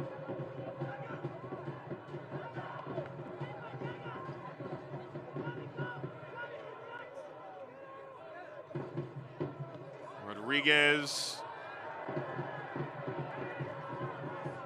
Back to Gonzalez.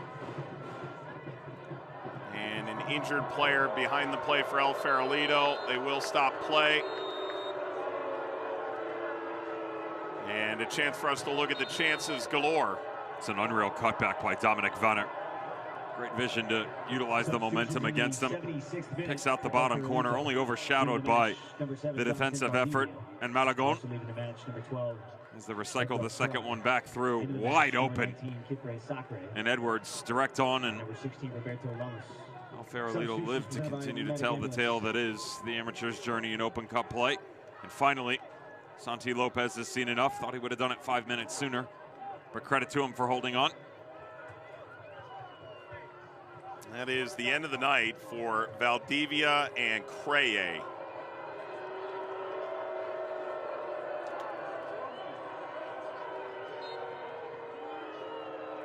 And now Gonzalez will be looked at.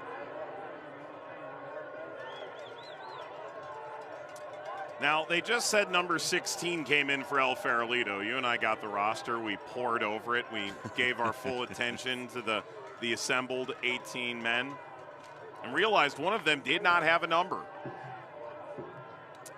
I'm going to guess that's Omar Lemus, who just came into the game wearing that 16.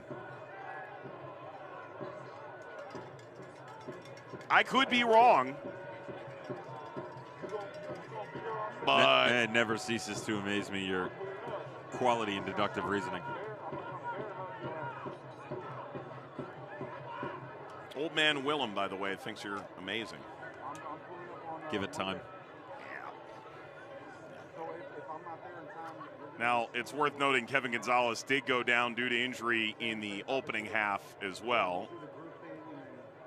Played in the Bay Area for the Oakland Roots in their Nisa era. Was actually a second-team All-League goalkeeper at Chattanooga.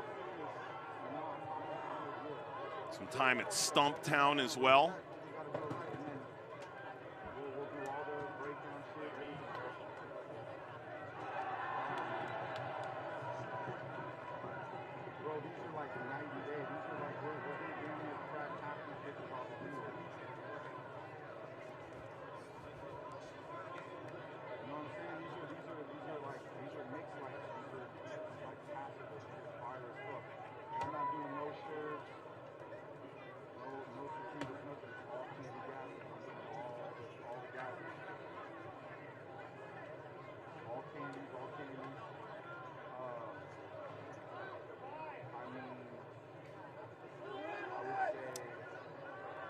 Well, the good news is it appears Gonzalez is poised to continue.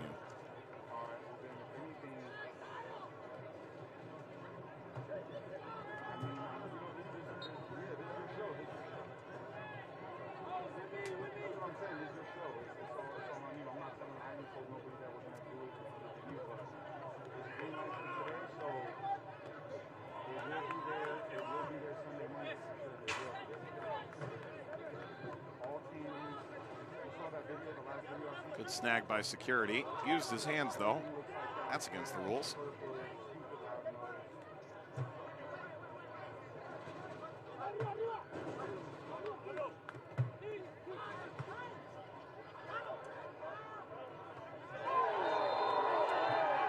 That is the latest worthy challenge of a card.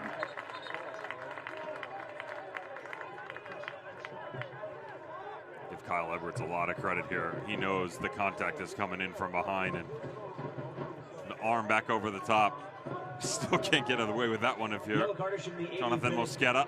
Number 3, Jonathan Mosquera. Yellow card is presented by the Office of Traffic Safety and Caltrans. It is pretty amazing with all the upsets we've seen over the years, the lack that have made their way into this year's edition so far. New Mexico United escaped 3-2 against Cruisers. Orange County up 2-0 in the 55th minute against Laguna United. And Spokane and Venn County Fusion 1-0 to the pro squad. And then there's this pesky burrito shop from San Francisco.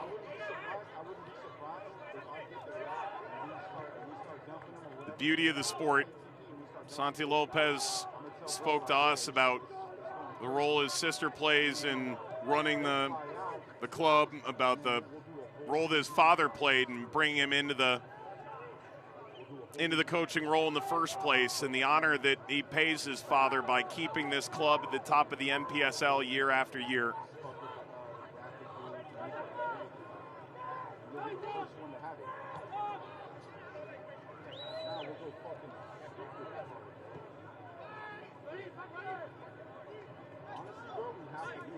El Farolito is America's Wrexham, I guess.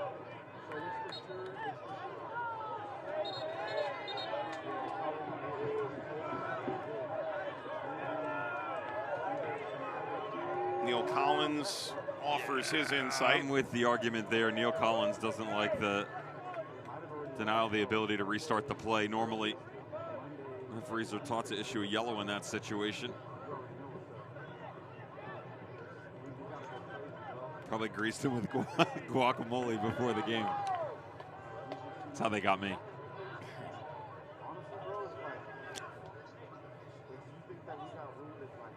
Big ball. There's just not as much movement off of the second run coming for Sacramento. Look, there's the big switch to the far side and then no creativity after the fact. Mark Anthony Kay rattles outside to Dominic Vonner. Took a deflection route. Gonzalez just got taken out. And he may need attention a third time. If you're Kyle Edwards, I think this was more so the doing of a Farolito player on the backside when he gets shoved into him. Now, I just mentioned the lack of creativity. I love the split decision from Dominic Vonner, though. Immediately puts it into the danger area. Force both sides to go up and make a move on it. Sacramento Republic FC substitutions in the 83rd minute. Leaving the match, number 71, Kyle Edwards. That's the end of the night for Kyle Edwards. I think this is Forrester Ayago coming on. He's replaced by number 11, Forrester Ayago. Substitutions presented by Medic Ambulance. That was top of the target list over the offseason for Sacramento, wasn't it? So much so that Neil Collins felt like they got everything on their Christmas list. I mean, you just go down the names added to the roster. Mark Anthony Kay, Memo Rodriguez in the midfield, unavailable for selection tonight, just to make sure that they don't run him into the ground, pun intended. Cristosimo rounds out the Musketeers. Forster Ajago up top, Mayo Malongo. Arturo Rodriguez. The attack really the area that this team has struggled with over the years. Defensively, never been an issue. I'd be remiss if you didn't mention the names that departed the club in the offseason. Russell Cicerone was a double-digit goal scorer every year until injuries got the best of him the last few. Russell Cicerone, Nick Ross in the midfield, Luis Felipe, Trevor Ammon, though it didn't work out, Justin Portillo, similar conversation, Juan Sebastian Herrera, club legend Roro Lopez, and in the front office, Todd Dunovit, who took off to MLS club New York City. So a lot of change that had to take place in the offseason. A manager like Neil Collins, so detail-oriented, to step up and say, we got everything you wanted, that's a pretty big statement.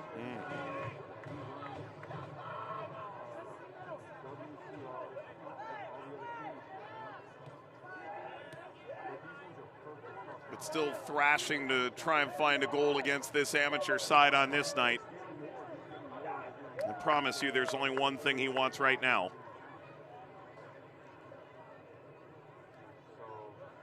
Great move. Bit of freedom off that right wing, bounces through, appeal for handball, referee instantly said no. As you can imagine, there is no VAR in this opening round of the Open Cup.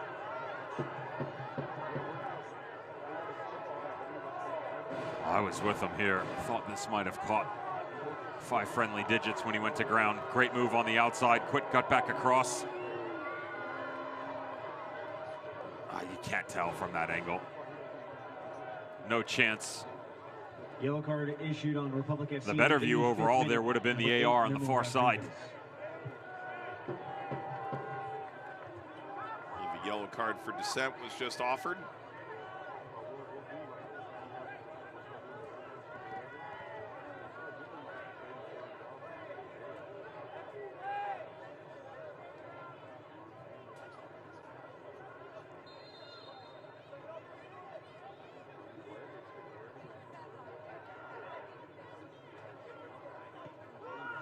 Sent away by Malagon.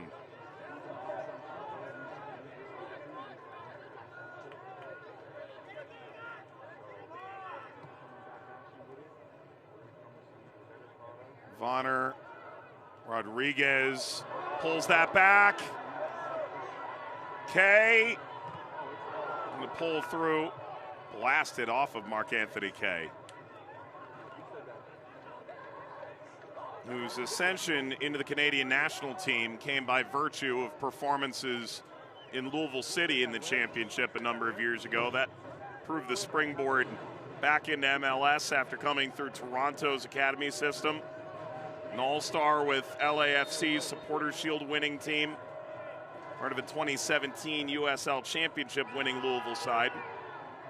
Time at LAFC, Colorado, Toronto, New England, and last year, San Jose.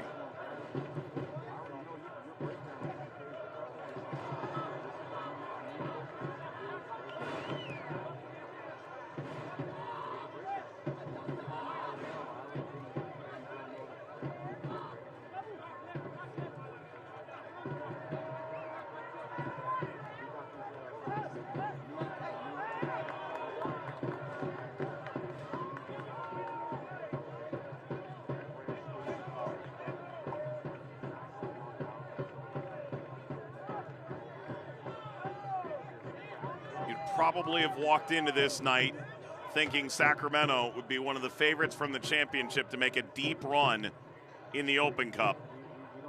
They also arguably got the toughest amateur draw. A team made up of players, so many of whom have played at the professional ranks at the highest levels of Central and South America.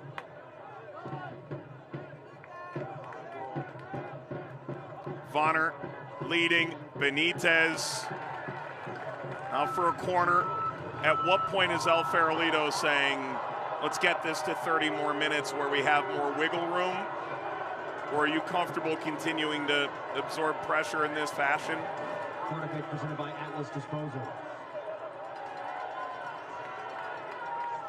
Corner for Sacramento.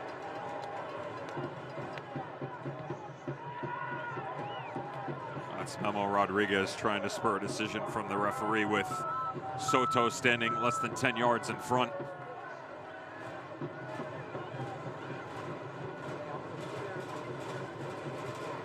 Go again. Punched over by Gonzalez.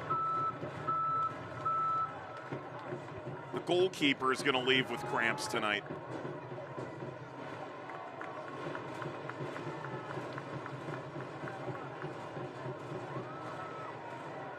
Let's go, Republic fans. Stop those feet. Come on.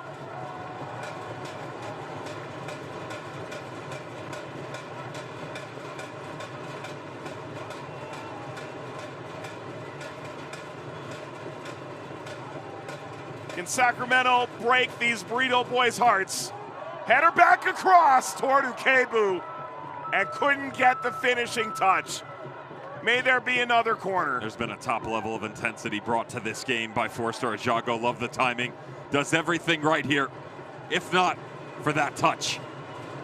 I mean, that ball is headed into the bottom corner.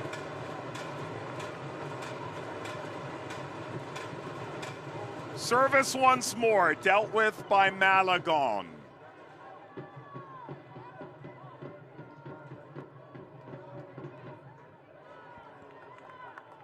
Tough turnover, trying to transition. Desmond is there.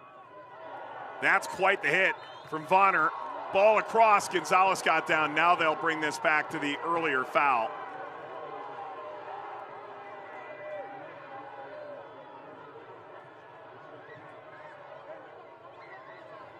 Little pick and roll on the far side. Definitely can't get away with this, especially with that high elbow.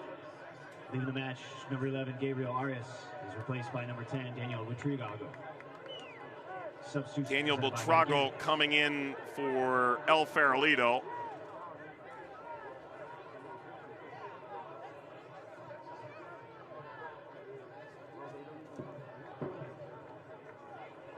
The fourth officials indicated an additional 6 minutes. 6 added minutes. Second half of the match. Stoppage time presented by the Sacramento County Behavioral This Health isn't Services. some Bodunk Cup where you have another go at it in a couple weeks. We're finishing this tonight. Extra cup. You are just lining them up right now. Extra cup all the way, 30 minutes, penalties if we need them.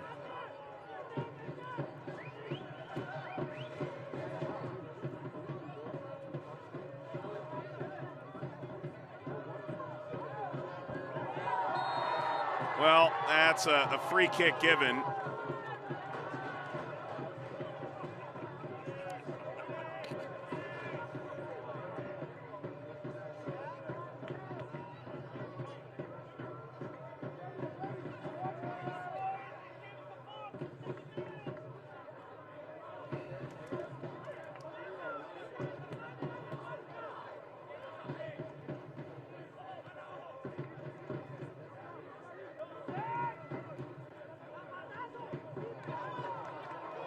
Benson. That's a gift to Malonga. Certainly is. Jago running through the middle. Kay returns. Easy come, easy go.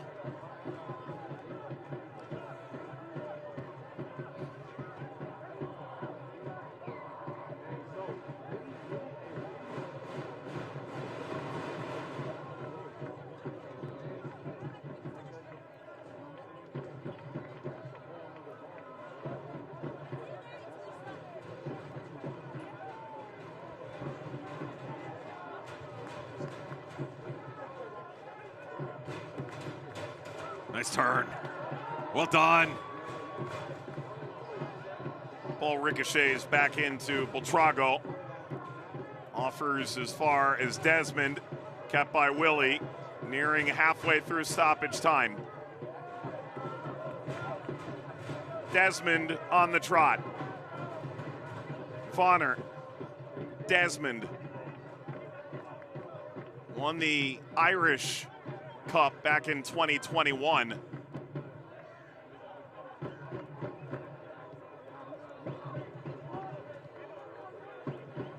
Here he is again. Vonner sneaks that through. Benitez. If it is a handball, it's outside the penalty area. Rodriguez wresting the ball away from Gonzalez.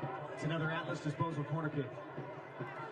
Again, you can't go back and review it. I love the run here. Started with the inversion from Benitez. It is outside the box. That'd be tight.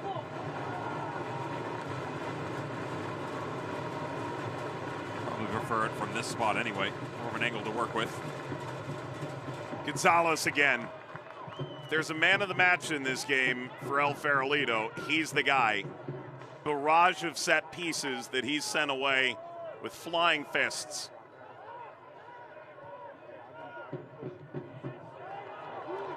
Numbers. Is Sacramento caught out here? In the dying seconds, Beltrago brings it forward alongside Soto, and Soto just got cleaned out. And now Sacramento a chance to bring it the other way. Served in over the top. The flag is up, and Gonzalez ensures that it's merely academic, whether it would count or not.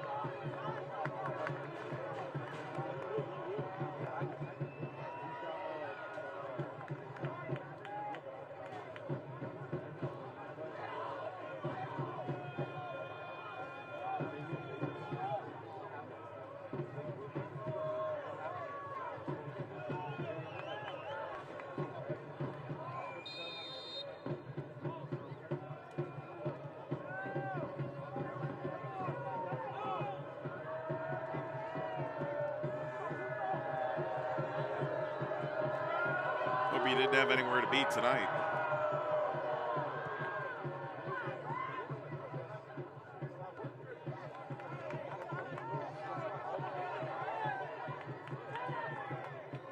Excellent work sliding in.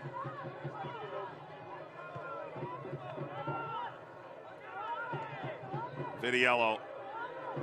I can promise you the pros have no interest in another 30 minutes with another league game coming.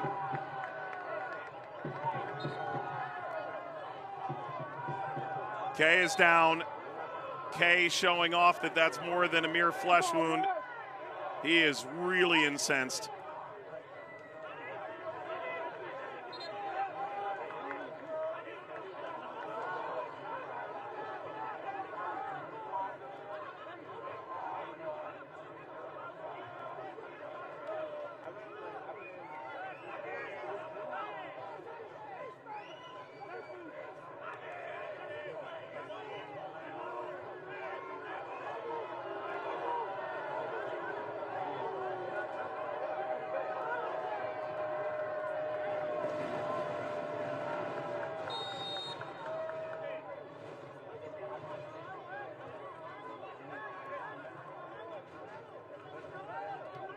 We've gone the 6 minutes. There's probably another minute to be added now. Separate us from extra time.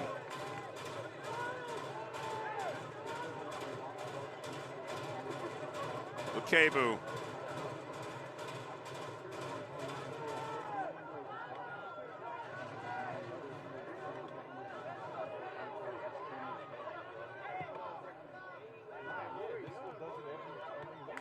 Benson. 90 minutes not enough. 30 more. We're going the distance in Sacramento tonight. And remember, fans, here in the Open Cup, we must have a winner here tonight. You hear the man. It's the Open Cup. We must have a winner tonight.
Once again, stick around, Republic fans.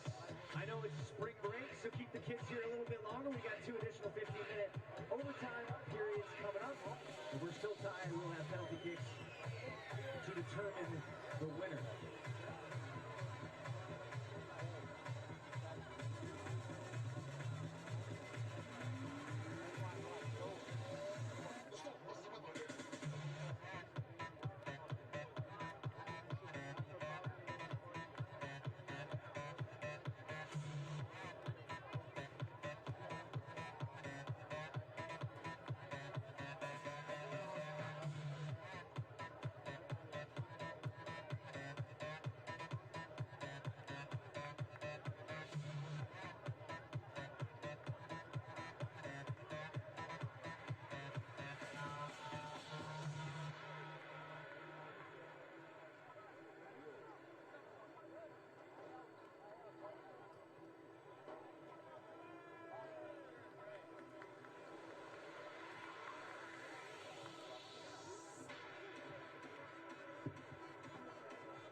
one additional substitution.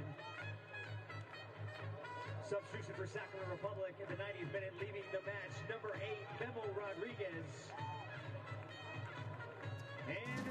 The Lamar Hunt U.S. Open Cup hits extra time. This is when the lights are brightest because the sun is the furthest away.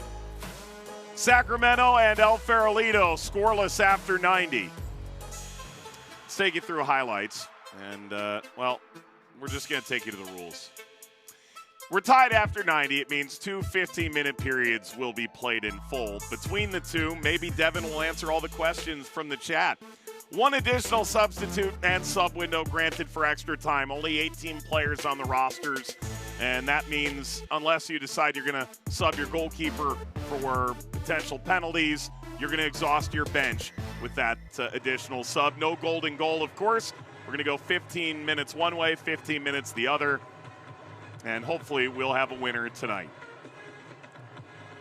Or not if you're into that kind of thing.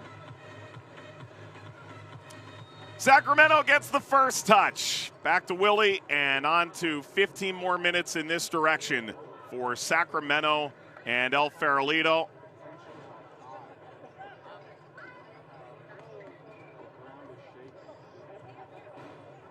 I'm glad you're with us on this first round fixture list of 31 games, of which upsets have been at times fleeting.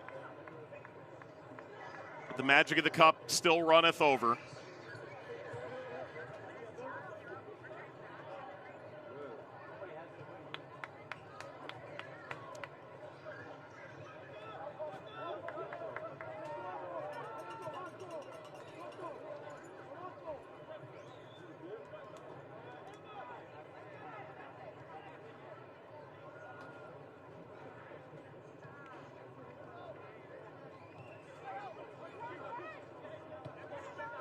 Rohan Chivakula has come on as the 6th and presumably final sub for Sacramento. The only change they could make from here is if there were a potential head injury.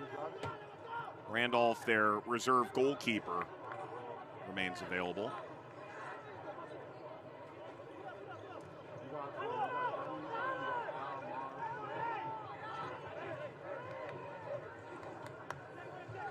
Devin, I did promise that you would go through the chat and answer the most pertinent questions between the two extra time periods. I hope you're looking forward to that. Oh, sure.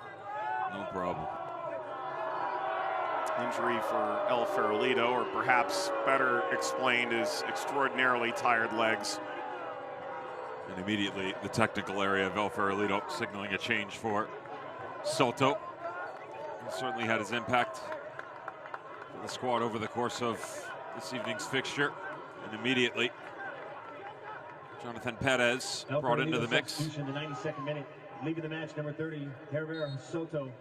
A casual 275 games as a professional coming on for the amateur side. Yeah, the difference is here is his natural position. He plays outside back, specifically on the right side. So Valencia offers the service. The header back across the face, runs wide of Freddie Kleeman.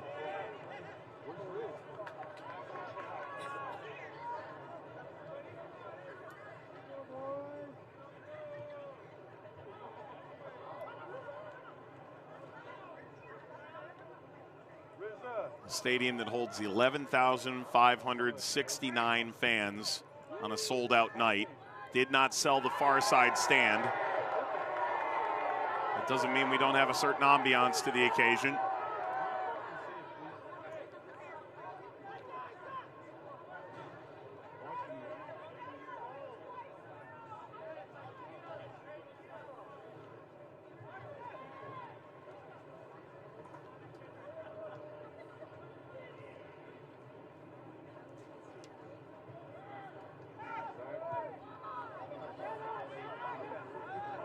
Burrito Brava, the supporters for El Farolito.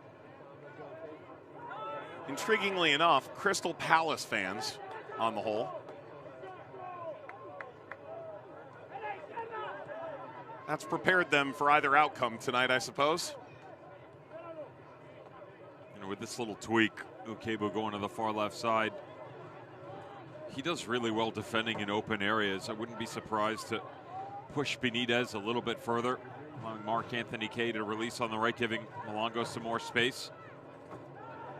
The difference there is that'll be 50 yards and in when the field's compressed.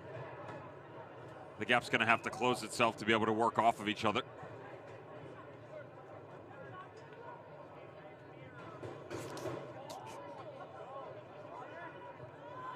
Service through, header down and in.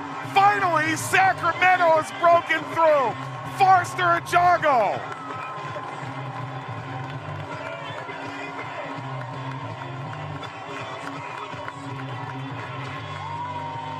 Good rotation coming back through here, and as you pop out of the midfield, just talked about Benitez, what he could add into it. When the field does become tightly congested, who's going to make a move? Who's willing to put themselves on the line? That's a missed mark on the back line for El Farolito. Mosquera doesn't rotate back over.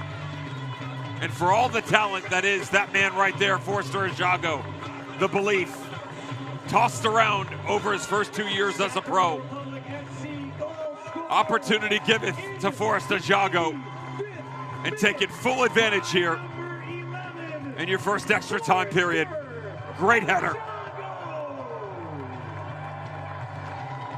This manager in Lexington last year called him a learning machine.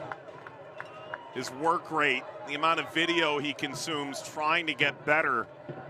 6 goals last season, all told, for Ajago. Former Ghanaian under-17 player who featured collegiately at all the collegiate Ds, Delaware, Dayton, Duke. 1-0 Sacramento. And now 25 minutes for El Farolito to turn the tables on Sacramento.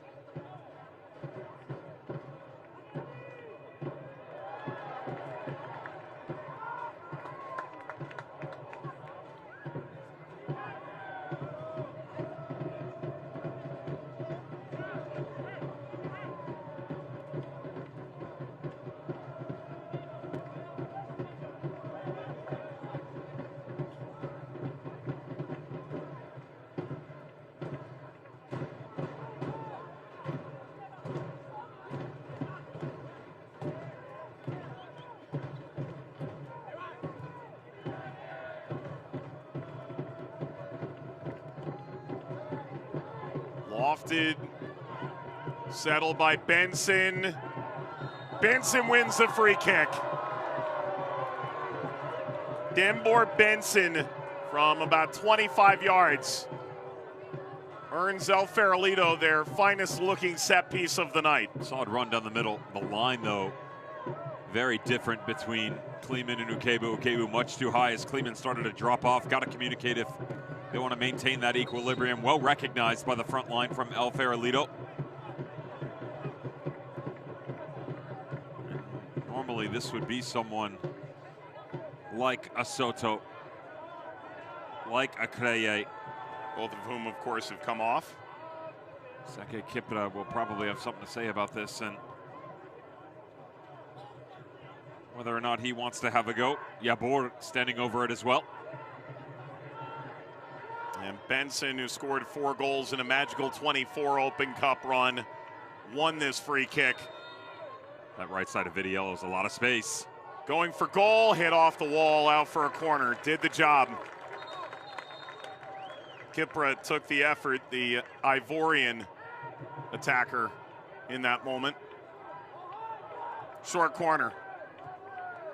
Service across. Benson was leaning back. Flip back into the box, header wide of Vidiello, and out for another set piece.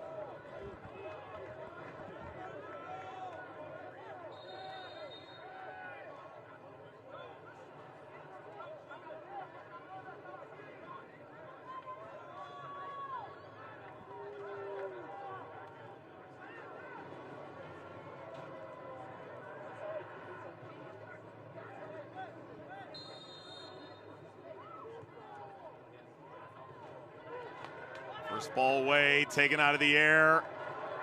Touch back across. Sacramento able to get out on the run.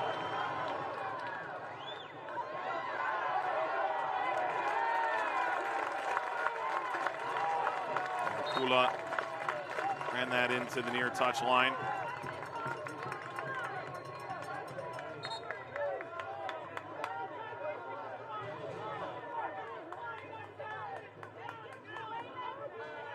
Kay throwing that into the penalty area.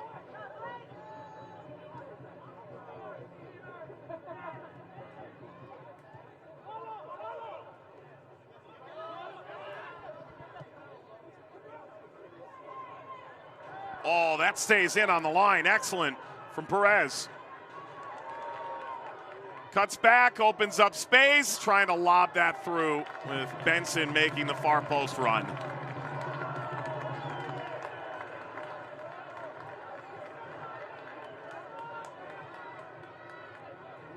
Certainly El Farolito have found a second life here. Rebirth after the goal.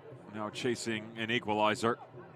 A bit more energy level to the visiting group. How much is Sacramento Republic willing to test the overall pace of this game? Maintaining possession, something that has become much more apparent for the squad over the last 18 months under Neil Collins. A real level of verticality that has come forth in the last 20 minutes as well. Left it into the box. Sacramento repel.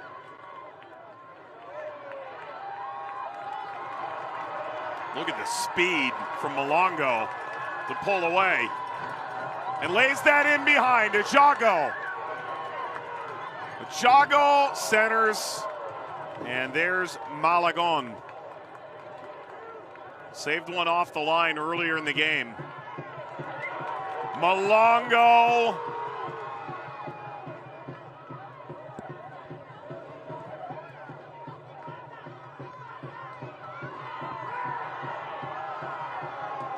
Should be a goal kick. It is.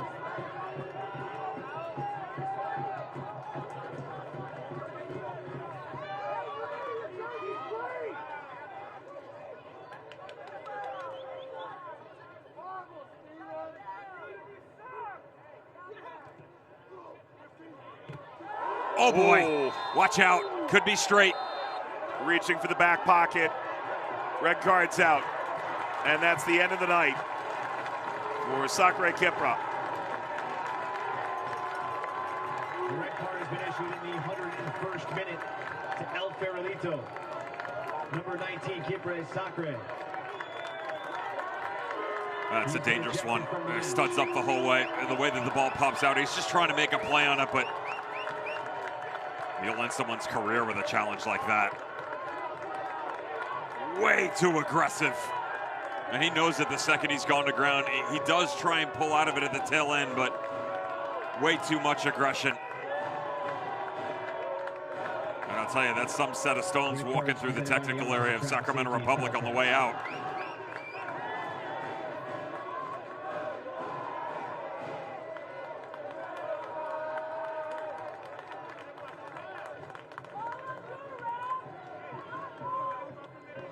Credit to the young man, Rohan Chivukula, who has taken this like a seasoned pro. I mean, that is as dangerous as it comes.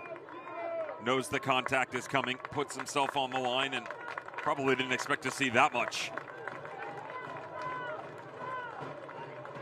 Chivukula the last 2 years in the Sacramento Academy, still just 18 years old. He's on an academy contract that allows him the ability to maintain collegiate eligibility while playing in competitive fixtures for Sacramento before he departs, presumably, for American University in the fall.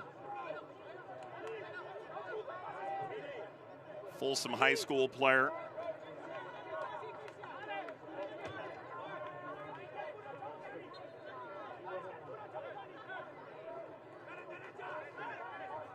And that's been coming for a while, that kind of frustrated challenge. So is the success of all of these youngsters. Chivukula, just another one in the long line of success. You know, him, Davion Kimbrough, Blake Willie are who we're talking about here tonight. But for the academy that was founded back in 2015, 9 players have signed pro contracts with Republic over the year. 30 have joined the professional ranks across the world, 60 on academy contracts, 5 in the MLS Super Draft, and 100 or more into the world of collegiate soccer. It's not an overnight success story whatsoever for the ones making an impact here tonight. Malongo flanks it off Valencia. Corner kick presented by Atlas Disposal. Atlas Disposal has gotten their money's worth tonight, haven't they?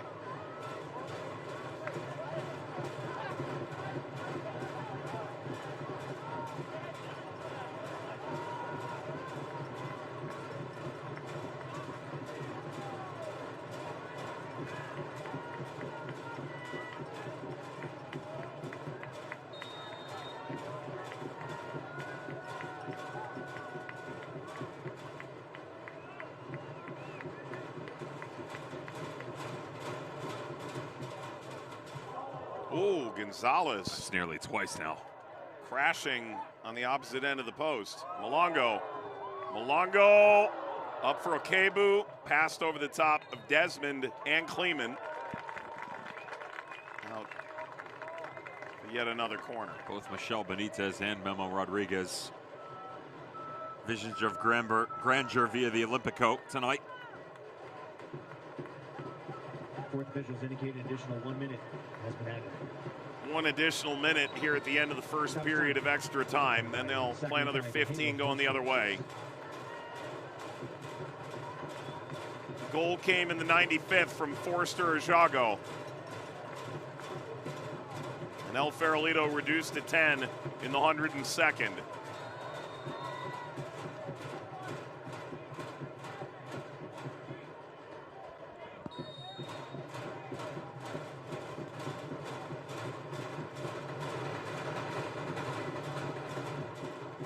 Jago again.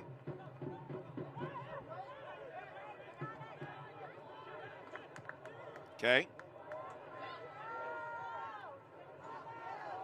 Gonzalez has it. That should take us to the end of this first period of extra time. Oh boy, Ooh. Fireworks. Gonzalez off the back of Ajago.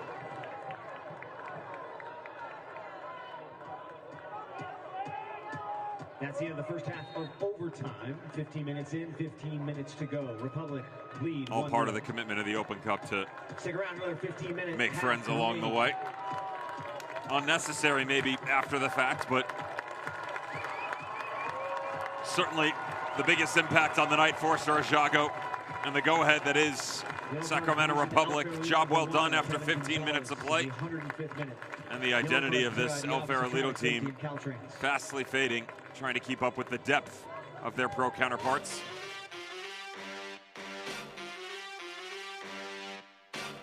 Let's go back to what was the highlight, singular in nature, albeit. Discuss the changes overall by Neil Collins and how Sacramento Republic would benefit from it. Michel Benitez was certainly a deepening part of that. And as he works through the build-up play, great ball to the backside. Forster Ajago had done all the work off the ball to be able to give them the go-ahead goal. Silver lining for Republic. Sent down to 10 men, El Farolito. Sakve Kipra sent packing on this very rough challenge. And Chibikula, and if they are to pull off a cup set of a lifetime, one that they've seen over the past couple of iterations of US Open Cup glory, albeit in the latter portions of this tournament, it will be down to 10 men. Ali Ariola appears poised to join, so too Jonathan Diaz. That'll be the final 2 subs for El Farolito. They train twice a week all over San Francisco. Sometimes they share fields, try and figure out a way to practice as a group between 8 and 9:30 p.m. after everyone's day job concludes. Also leaving the match, number 24, Johan Yagor. Playing late into the night, a couple hours up the road in Sacramento. Substitution presented by Medic Ambulance. Against a Sacramento team with championship aspirations in every competition in which they feature. All right, Republic fans, 15 minutes to go. Keep the energy. Put those hands together. Stomp those feet. Let's get loud. Come on. Good news, Devin. Not a single question in the comments for you. You've escaped.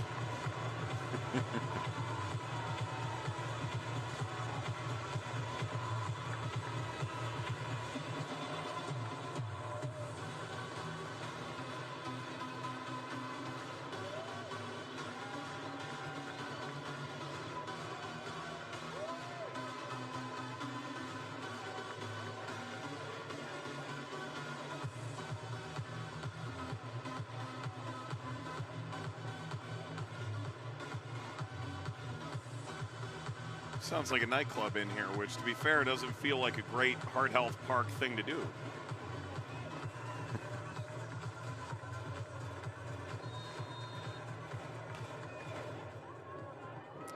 Let's go another 15 minutes, shall we? This is the concluding play of this match, one way or the other. We would have penalties if there's an equalizer.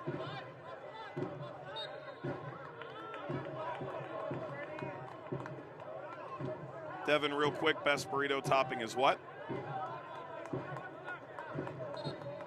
Oof. That's going to depend upon the location. Do I have a choice, or is this just no, generally speaking? This is a generality, Chief. Cheese.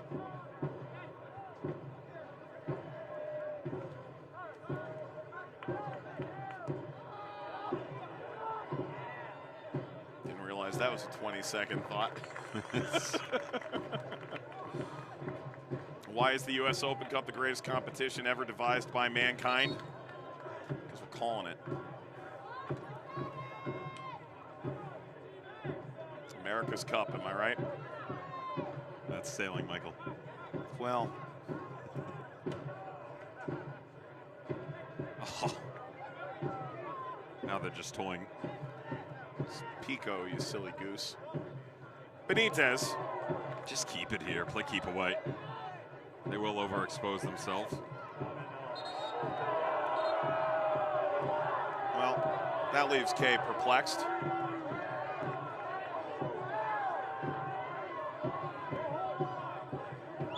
I didn't see that ball go out, to be fair. Neither did Mark Anthony Kay, for that matter.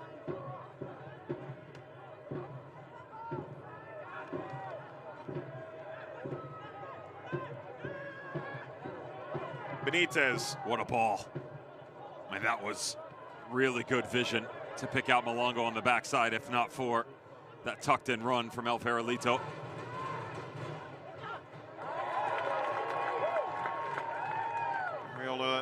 Unable to win it back. Vonner, who's going to go the distance tonight, play $120.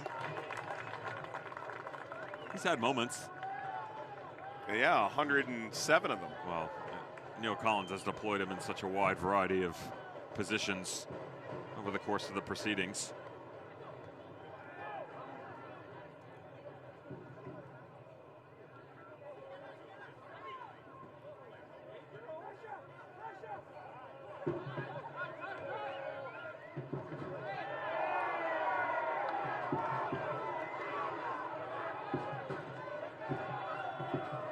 Diaz for Gonzalez. He's done all he can tonight. A towering header from Forster Ajago.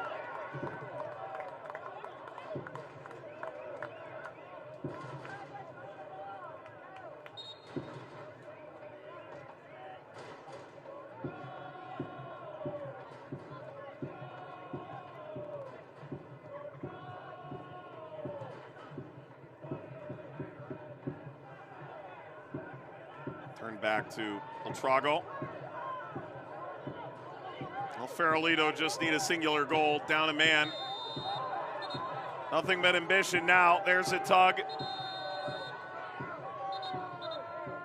Well, there's an issue prior on the far side of the field. I think this is Chivikula again, who, again, the angle changed so abruptly. It was difficult to tell where the contact came from our vantage point. That is, oh boy. Was that an elbow away from his body?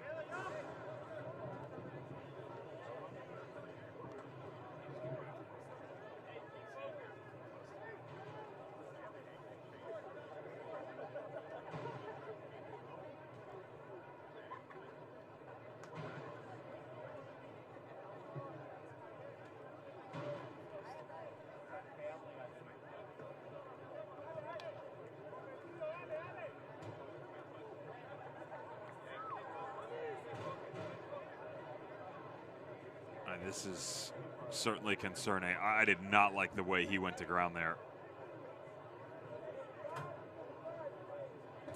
Kula making his professional debut tonight. He's had a scary evening, to say the least. He was the player that received the tackle worthy of the red card in the 102nd minute.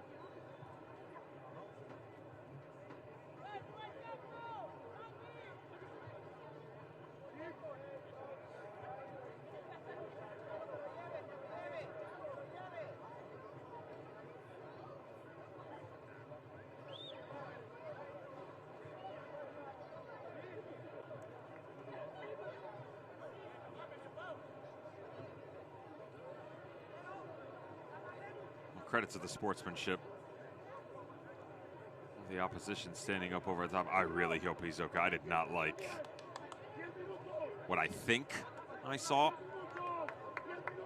Great to see him up moving around. Albeit certainly labored. Oh, remember, he was the one who bared the brunt of the red card tackle. Bingo. The start of an extra time. Just the far side. Watch the way that the player steps through. That is. Your first thought is that you thought maybe that arm was extended. His elbow is flying there. Now I will say that the way that he's so ginger and how he's presenting his body, it seems more like he's having an issue walking, which you don't want to say you hope it's that. I just mean so in terms of a head injury. The linesman is over there, so you're not going to speculate. You know he's hurt. You hope the best. You feel like the way that he's being taken off that a change will be coming. The manager for El Farolito has just shown a yellow for leaving the technical area. Now, here's the thing for Sacramento. Your first thought was, did he take a shot to the head? If it is, then you would change. You would be allowed another if not, sub. You're playing down. It would only be allowed to be your reserve goalkeeper because it's the last sub you have, but that's not the case. So they're both playing with 10 now. Put Vitiello in the 9. Well, obviously. Not an option, it turns out. Yeah. So this is actually a really painful loss in a number of ways for Sacramento. The loss of an 18-year-old making his debut, but also playing with 10 the rest of the way and ceding the advantage that you had gained some 10 game minutes ago.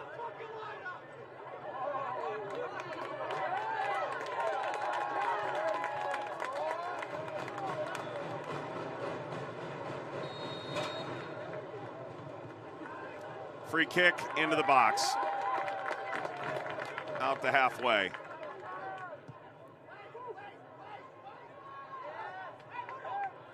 Comes down for a blast. Beltrago unloaded. And now a chance to break out for Sacramento.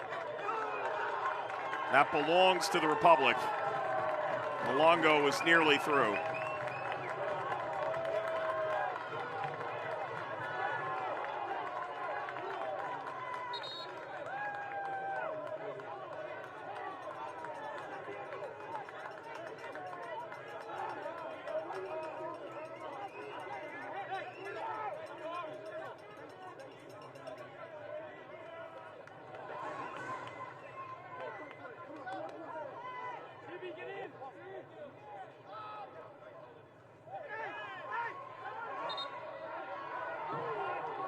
With El Farolito.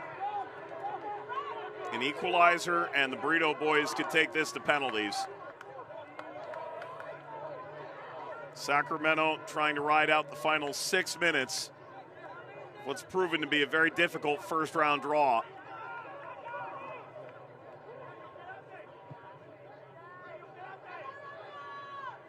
Benson across. Throw to El Farolito. El Farolito playing with 10 due to a red card. Sacramento playing with 10 due to an injury.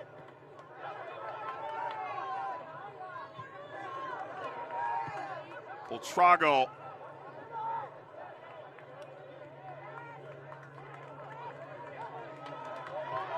Great touch. Out into space. And Malongo ran out of gas.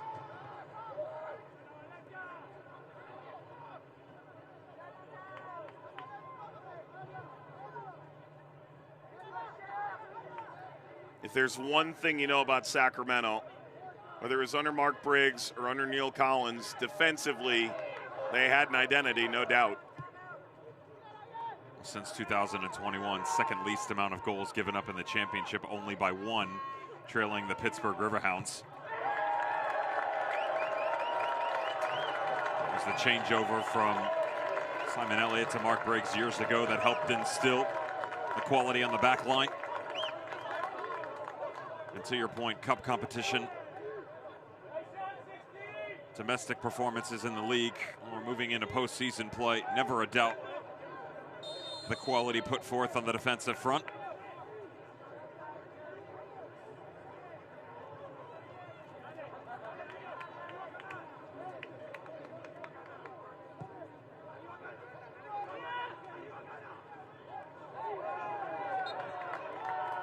On toward Jago. K suffered the foul. And just to be smart here, keep it.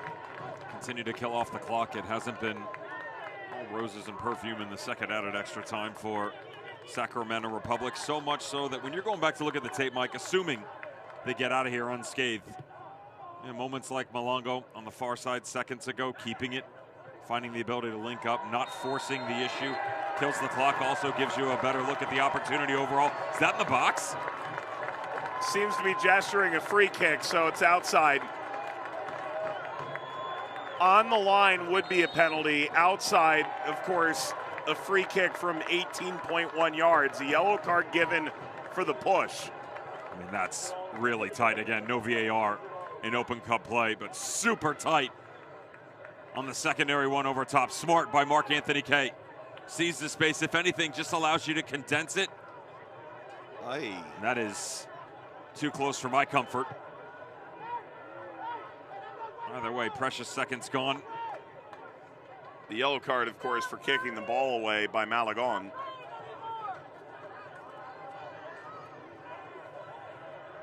They are giving this a free kick.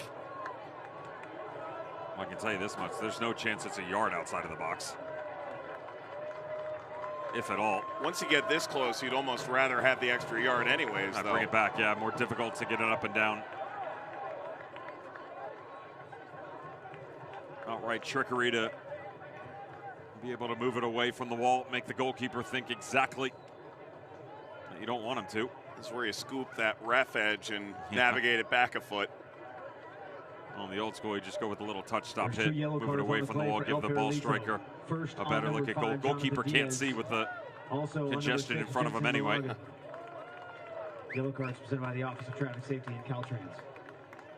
Certainly looks like Michel Benitez Fantes himself. Just keep an eye, Dominic Vannet laying and waiting on the outside. Valencia went over and gave him props as well. Well,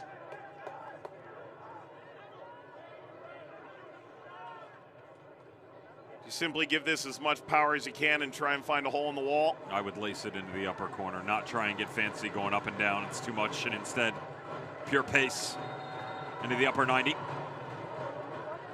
Benitez! Well, precious time has ticked away. We're at 1:19 now.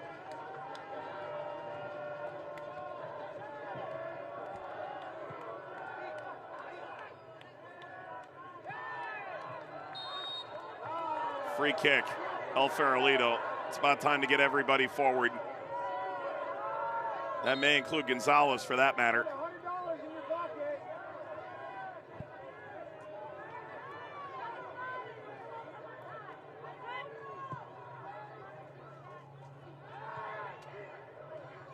Ball through the Vidiello, siphons off.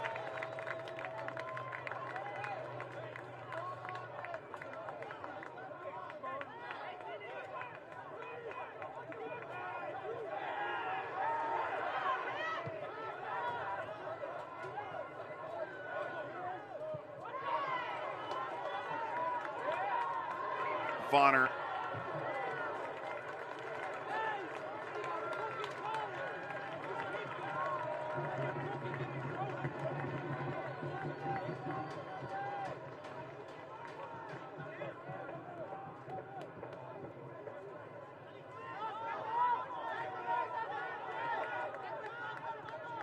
There was the injury in extra time. It's likely to be a crooked number added on here. Fourth officials indicate an additional 3 minutes. 3 more minutes. Added to the second half of extra time. Stoppage time presented by the Sacramento County Behavioral Health Services.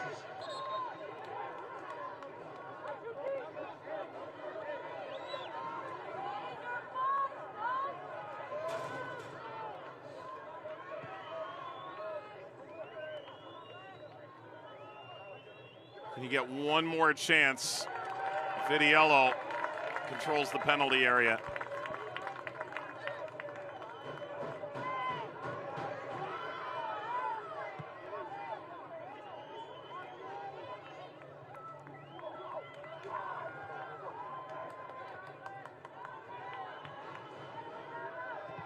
Oh boy! Ajago, the finishing touch. Forster Ajago surely ends it for Sacramento. And playing it out of the back has gone horrifically wrong.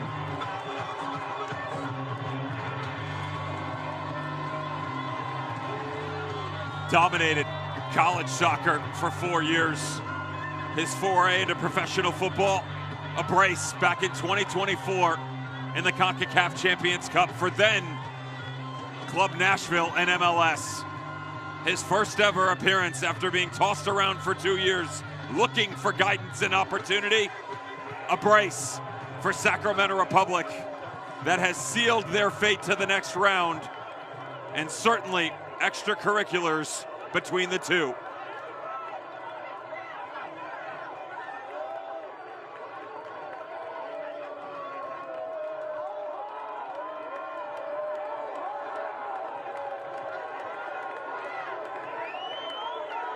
Meeting in Open Cups back-to-back years, tightly contested, and immense frustration bubbling over as this nears conclusion. And it may well be time for the official to signal for full time at 2-0.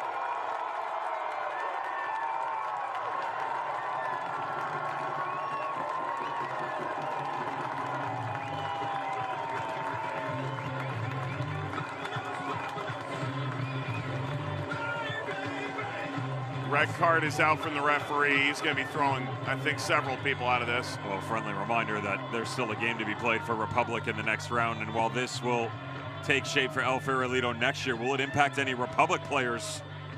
Yeah. Come 2 weeks' time.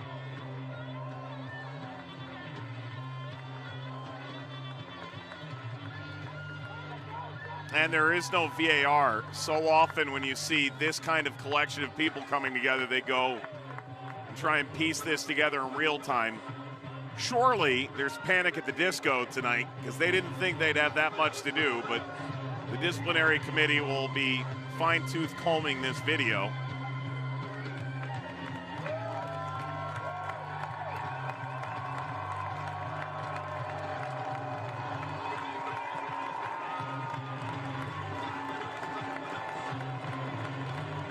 And an ugly conclusion.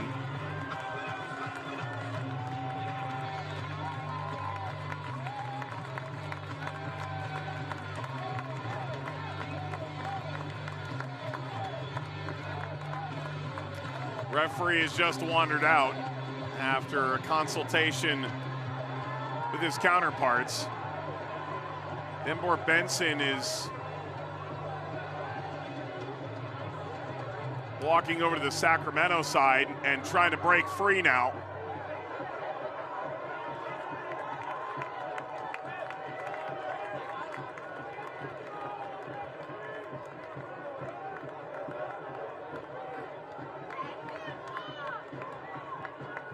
Rodrigo Lopez among the peacekeepers, it appears. And you can see Santi Lopez saying no more. Everybody get back to your side. The manager for El Farolito.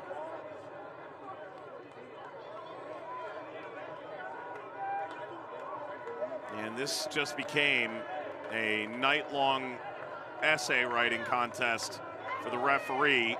Write up the match report on this.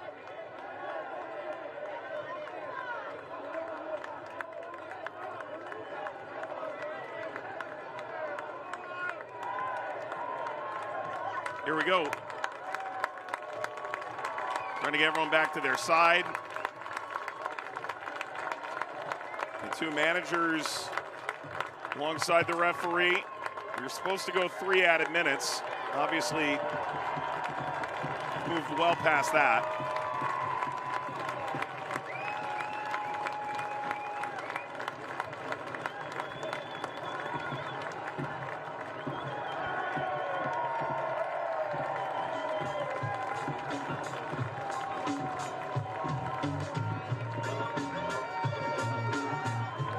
Great choice. Leaving the bench area is going to see a number of these substitutes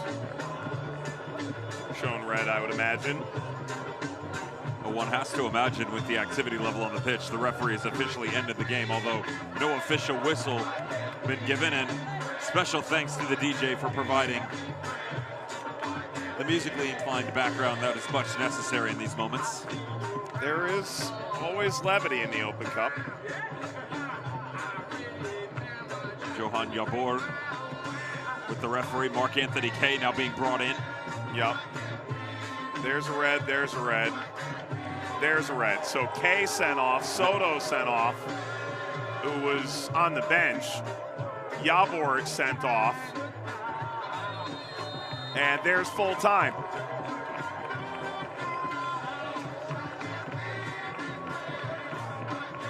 Well, I'll be honest, I've seen a lot of things in the Open Cup, and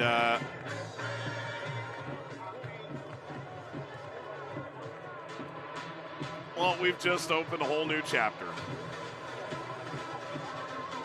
Jabor and Lopez having talks at the end. And that's a final here from Arnold Park. The score, Sacramento Republic But FC what we know for sure, this match is concluded, and Sacramento Republic have unseated El Farolito from the tournament again, and on to the next round. And now more going on in the stands. An absolute disaster occurring now in the stands, as the players from El Farolito have climbed up into the bleachers.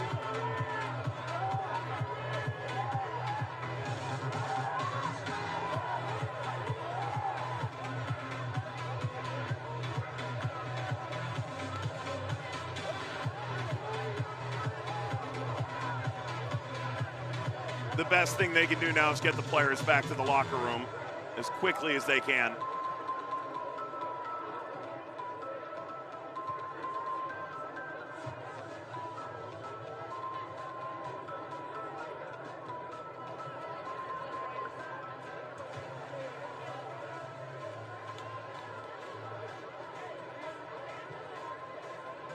This ain't over. Look at the gestures from the sideline. If you're Republic, off the field, into the dressing room. If you're Santi Lopez, manager of El Farolito, same conversation for your players, because gesticulating movements into the parking lot between both sides, the fans and El Farolito, and the DJ playing Switzerland once again.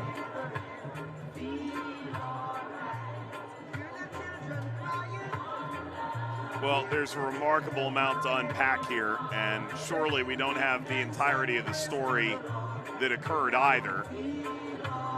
Let's be very clear. Regardless of what goes on in the stands, you have no right as a player to step up in and attack a fan.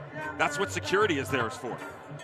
To remove provide that barrier. Here's what has gone on. I have been yelled at inappropriately. I have had something thrown at me. You don't take it upon yourself.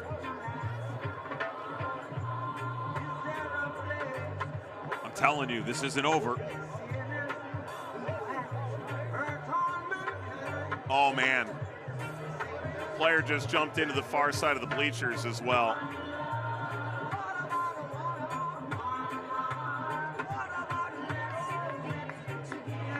Hopefully we've moved past the contentious portion of this.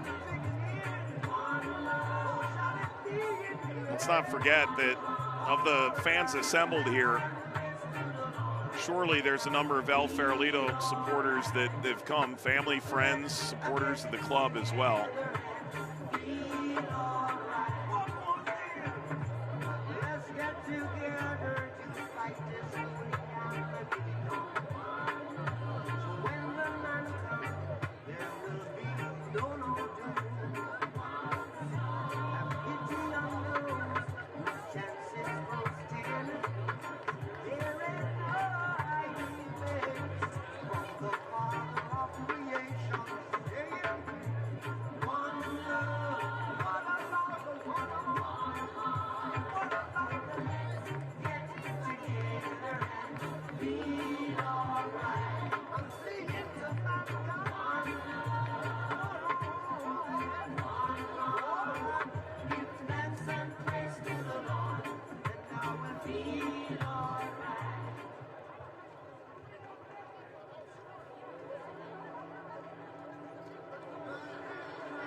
Security's got to get a hold of this. Still a prolific amount of aggression coming from El Farolito. Not easy to figure that out. Simple. Denver Benson quite angry. Seems to be the catalyst for a lot of the extracurriculars after the final whistle.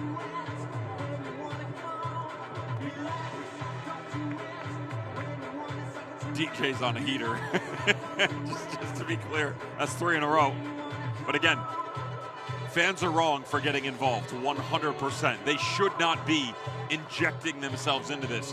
Players are wrong for coming off the field of play up into the stands.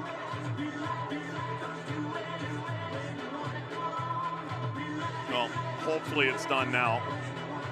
That does look like a police officer there that's couple now, actually.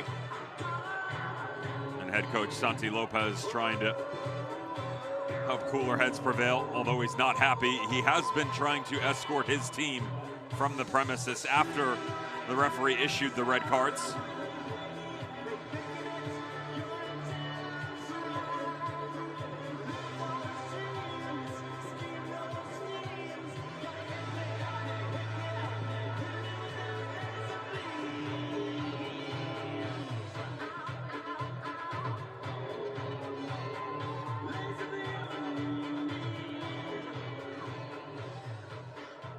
Well, the best thing that can happen now is that both teams make their way back.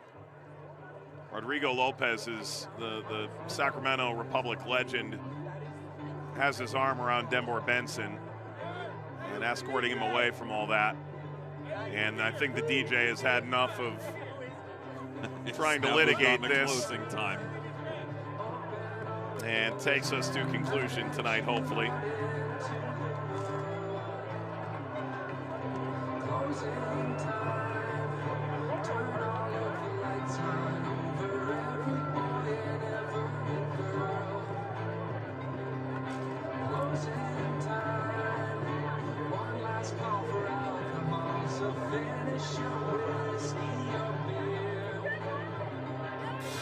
Let's walk you through the highlights of the game that was played over 120 minutes. And really, we're going to go straight to extra time, of course. 95th minute, changes in the midfield and changes up top. Forster Ajago, love what Michel Benitez was able to do, opening up space on the far side, beautifully lifted into the box. The weight to perfection by both Ajago for the right manager, and the ball placed into the 6. 1-0 Sac Republic after 95 minutes of play. Already a dismissal on the side of El Farolito, trying to find the breakthrough, and instead it's gone horribly wrong, playing out of the back.